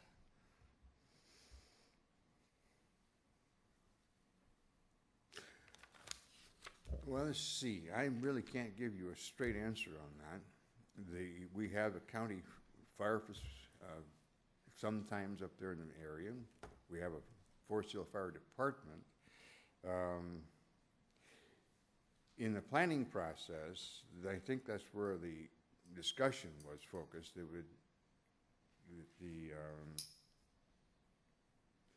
be sure that when parcels come through for action by the proponent of a project, that these elements would need to be looked at so that it wouldn't not be addressed by the local fire department. This my with you so feeling. far. Mm-hmm. But why the county? What I'm getting at here is I understand the concept and I don't disagree with it. Okay. Let's look at it in all cases. It's basically what you're saying. But shouldn't that really be upon the proponent, not the county? If you're the one that's going to subdivide the project, then you go do it. You incur the expenses. You take all the responsibility. You know, and Well, present that's a your good findings. question. I would ask the county what they think about that, and Okay, I thought there might have been some discussion. no, not from that perspective. Let us turn and ask planning and see what we think. I think that I think that you're right, that a proponent makes sense. However, when we're going through, putting conditions on the entitlements, it would make sense, for us to kind of, when we're actually getting comments back from fire, at that point, determine if it's feasible. I could see where this could just come into play. Here's where I'm coming from, Melanie. You're doing a good job of trying to scramble and having something thrown in your lap real quick. In that same paragraph a little bit earlier, it's the responsibility of the proponent, and you list out what the size of the projects are where this requirement arises, and now all of a sudden, if it's smaller, it's the county. And I'm saying it ought to be the same for everybody. No, I agree. So I think maybe it would make sense to just change county to proponent in that case. So Okay. The concern of the forum people is that as projects work their way through the planning process, that if there was the aspect, should a shaded fuel break be an element of that project development, they'd be incorporated. Now, if in the wisdom of more knowledgeable individuals as to who's responsible for doing that, please make that appropriate change, as long as that consideration remains as an element. I'm not arguing the requirement, I'm arguing the procedure. Okay? Okay. And another one is... Hard question, thank you so much. I didn't mean it to be hard. C310.3, which is on handwritten page 48. 48. Next page, in other words. You use the word pedestrian safe. Now, to me, a walkable downtown is, by a definition that I would use, pedestrian safe. But something prompted the forum to want to insert these words in there. What was it? Walkable doesn't necessarily mean that it is safe for the pedestrians to be able to do that. I mean, there isn't any a parameter wrapped around the term walkable. You come to Forest Hill, you can walk almost any place you want to today. There is not a sidewalk definition. In some areas we have good shoulder areas, in some areas we don't. We have a split roadway. It's kind of laissez-faire walking. But if you want to have a safe pedestrian walkable environment, it was an emphasis on trying to provide a parameter of safety for the public in the future. Okay. And on the next page, you inserted the word properties in 4A14-3, and this has to do with ridgeline development, and you want to minimize the viewshed of nearby roadways, properties, public trails, and recreational land. What was the thought there? That to minimize do not unduly intrude into the viewshed of nearby roadways, properties, and public trails. So that there is a consideration of a two-way street on this viewshed, and in properties was an element that the forum felt was not included and should be. And those are the only recommendations that others, we said, please, as written.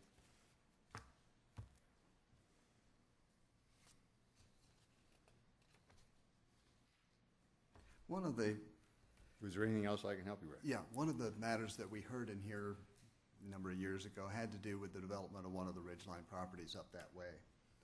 And some of the folks were complaining that it was inappropriate to develop it in these locations because you could no more than see the building as they rafted down the American River. And I'm looking, and I don't know that we resolved that one or if it went away pending resolution of this or what happened to it. I just remember that argument that you could see it was sufficient to cause an intrusion. Would that violate this policy as the forum understands it, to just merely have a residence on the ridge top if you could see it? Well, there is another element, I believe, in these proposed amendments that addresses that, and that's the view shed exhibit. What's the number that you had? 4-6? Yeah, that's the setback. Yeah, And so, no, I don't think so. okay. Just curious. Thanks for answering my questions. You bet. Thank you. Is there anybody else? Okay, well, seeing nobody jump up, then I'll bring it back. I'll close the public hearing and bring it back to the commission. I have a question for poor Melanie now that she's tired of answering questions. Dave Wiltsey brought up some points, and it has to do with the septic and water supplies. What was the logic? And maybe, Scott, you know. Yeah, let me respond to Mr. Wiltsey's comments, if I will, because actually Melanie hasn't been involved in these conversations.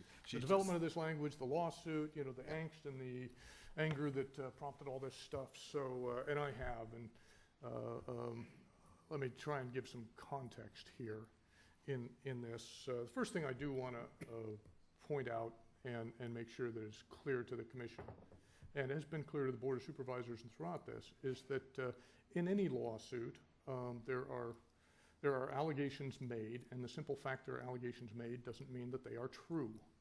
And when you resolve a lawsuit, you agree to enter into a settlement because it's deemed to be in the interest of both parties to resolve the matter rather than continue to litigate it. And in fact, on page 32, section 15 of the settlement agreement, it indicates that this agreement is entered into in compromise of disputed claims, and it does not constitute an admission of liability. It has no precedential value for any other purpose, and that we don't agree that there were any violations of CEQA. So from the point of view of the county, we don't believe that your work, which was done in adopting the community plan, was at all faulty in any way, or the environmental document was at all faulty in any way. But it was in the best interest of the party to put the litigation behind and bring these amendments forward for further consideration. In the same manner, any other amendment to the community plan would be considered, that is, giving a full public opportunity for people to comment on it. Which brings me to your question, Jerry, is how did we get to any one of these particular 10 items which are in the settlement here? Well, it was a matter of reviewing the community plan as it currently was then constituted, and the petitioners raised particular issues of concern, one of which was groundwater quality and the potential for future development to affect groundwater quality. And so then we discussed with them, okay, if that's your concern, what could we put in the plan here which might address that, enhance the policies of the plan, and protect the community? And on this particular one, where it comes to the cluster sewer systems, we identified their interest. Then we went and actually, in that case, talked with environmental health about their concerns about the community, what they felt was necessary to protect the community health up there. And this particular language was discussed with them, and they were comfortable with this, that this was consistent with the direction of the plan, and it protected and enhanced the protection of the public health up there. As to the private septic systems, for example, as you're well aware, there's potential for certain large projects coming in up there, and there had been discussion about there being private systems operating that. There is no support amongst county staff, Department of Facility Services in particular, for any of these kinds of facilities, and any large facility would have to be public so that there was a public oversight over that operation. So this is the character of the conversation we had through the settlement discussions with the petitioners, and then of course brought all this forward to the Board of Supervisors for their consideration in terms of the settlement, and then brought it out to the community for further discussion to see if the community had any concerns about these particular changes. And as Mr. Frink indicated, this was taken to the Forest Hill Forum and publicly aired, and there was relatively minor changes suggested by the Forest Hill Forum to the language. So in the bigger picture, the objective here was to bring forward a package of amendments which were in the spirit of the existing document, We don't believe that we were curing any errors, but we were improving on what had previously been done. Bringing that to the community, letting the community consider that, and then bringing it forward to your body for recommendation. You don't approve anything here, you're just making a recommendation to the board. And then the board makes the ultimate decision based upon community input. So on each one of these 10 amendments, it was a result of significant amount of discussion, review with the petitioners, internal review with county staff before we formulated the final language, and then brought it forward because we believed it was consistent with the plan and enhanced the community interests. So that's kind of an overview. A couple other things, let me just point out, we didn't talk much about it. Mr. Wiltsey referred to the $30,000 fire study. Indeed, Rich, you may be familiar with that fire study. You might have participated in that, I don't recall, but one of the concerns was the public safety element up there because of the amount of forestry and things like that. There's always been a concern about fire risk, and this was one of the issues that was raised by the petitioners as part of the lawsuit. And so the community, in recognizing the issue of public safety, did agree to go out and contract with a third party to do essentially a fire assessment. The county did a request for proposal, selected the Anchor Group, a fire consultant, I think out of Fort Collins, Colorado, if I recall. A community meeting was held a couple of months ago to get input on the scope and not the scope of the study, but input on how to conduct that study. The consultant went out and, in fact, did the work, and last Monday night there was a meeting up in Forest Hill to present the results of that work. And I think the community found it very valuable. It was a valuable information for the community in terms of giving them some assistance in understanding what the fire risks are up there. And that's almost done. So again, that was in the, it's been, the whole settlement concept here as approved by the board was to enhance and bring benefit to the community by all of these elements as a package. So it's kind of a long-winded answer to your relatively simple question, but I thought it's important for the commission to try and understand how we got to where we are today and what's before you and why it's before you. Well, I can tell you that I sat through all 10 years of those public hearings. And the way I look at it is the county has an interest in the fight, but doesn't particularly have a dog in it, in the sense that we were trying to implement what the community wanted. And the problem was, if we put something in the community plan that said the sun shall rise in the east in the morning, there'd be arguments over it. And some people would want south and some people want west. And there was just no way to do it completely. And what we ended up with was a compromise in and of itself. So the folks who disagreed with it took advantage of their civil liberties and brought suit. I have no problem with that. And the resulting compromise, if nobody likes it, then it's a good one. That's the way I look at it. I do want to make some comments with respect to the changes on the Forest Hill community, but I'll do that if I end up making the motion.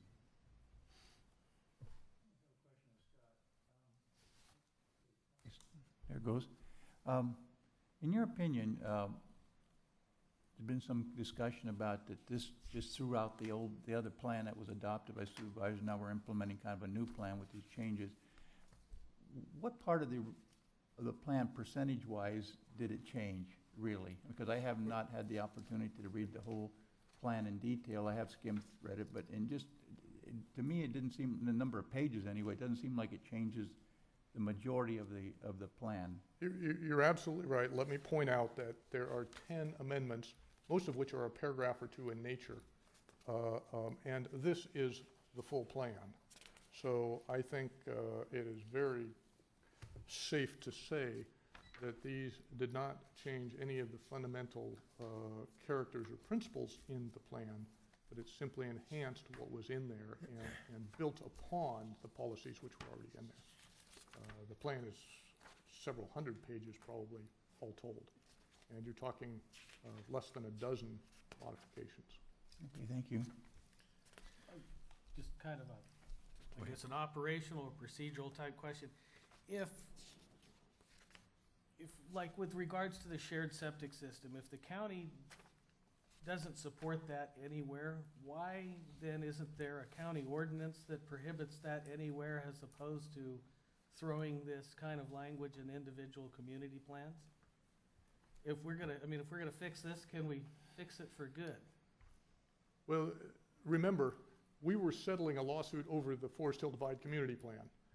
If the county wishes to address that in its general plan, that would be an issue it would take up when it updates its general plan.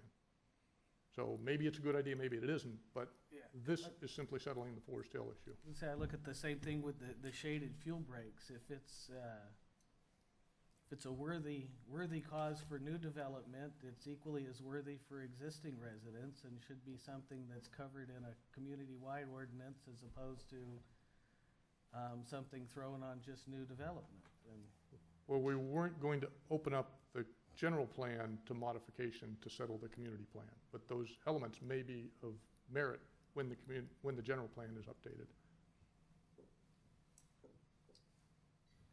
Jeff, where I remember that issue of the shared septic system coming up is in a discussion in one of the hearings having to do with the downtown core. There were a series of buildings, and they wanted to zone it so that they could put living quarters above the buildings. And I asked the question, well, where would they do septic? Because there's no sewer there. And the answer was, well, they'd have to have the repair areas and the required sewer areas out and back. Well, they don't have that kind of thing. Well, then they'd have to share it. So in effect, it would prevent that. yeah, and I guess just logically, I don't see the environmental impact being any different if 5 homes are dumping into one tank versus 5 homes dumping into 5 separate tanks. The amount of stuff discharged into the groundwater doesn't change. No, me neither, but if the residents want it this way, who am I to object? So, Isn't that what we're here for? yeah, that's what we're here. Well, Mr. Chairman, if there's... Just a minute, I No. wanted to get clarification on one here. On this 10 dwelling units and non-residential development over 5 acres, I'm reading that it's required that they do a shaded fuel break. And I guess just for clarification on the Forest Hill MAC proposal, they're, I guess, including the same requirement in a softer way.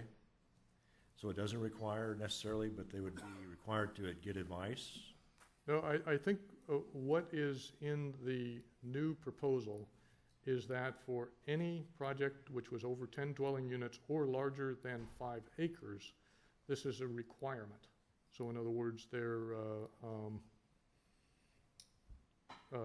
it says shaded fuel breaks and other defensible space mechanisms, but ultimately it's up to the fire district to define the full scale of that. I think the real issue here was, and shall require as a condition of development the establishment of a funding mechanism, because the issue was you can require defensible space, but unless it's not maintained, it doesn't do you any good. So the real concern here was to make sure that you defined a defensible space type of condition or requirement, but then you also had a funding mechanism to maintain it. And so the 10 units and the 5 acres was because you need a certain critical mass, if you will, to be able to fund that kind of stuff.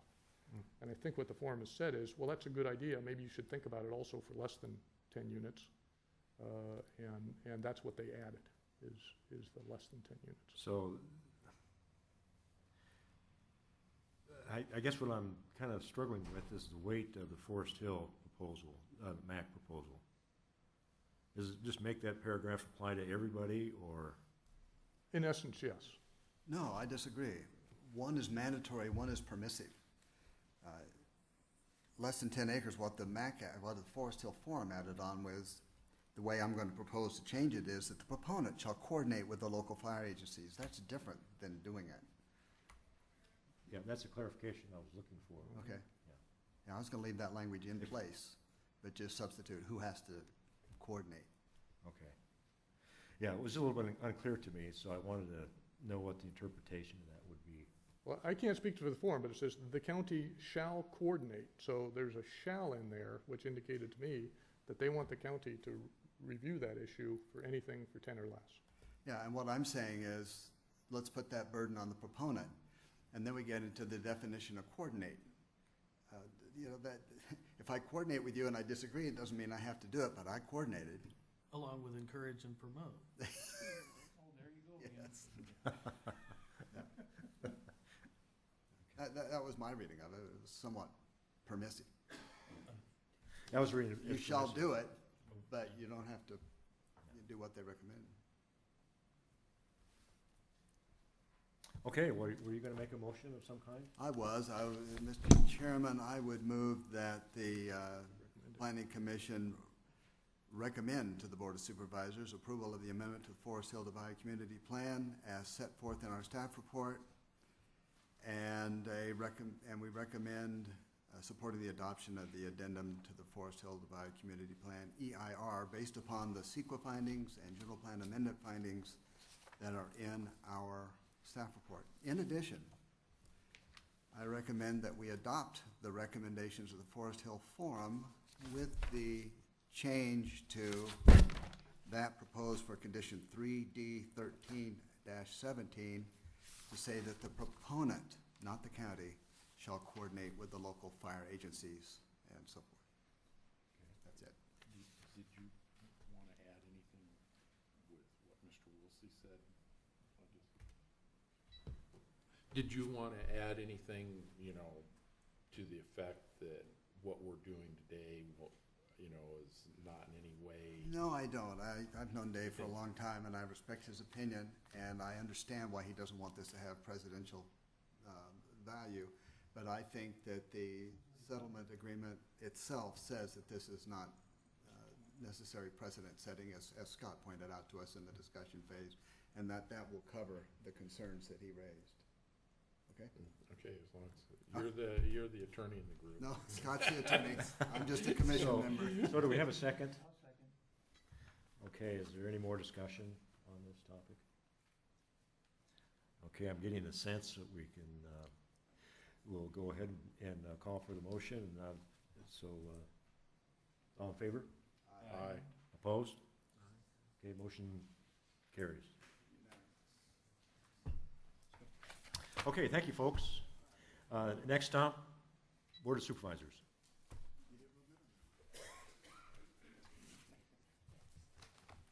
Okay, with that, the meeting, we'll close the meeting.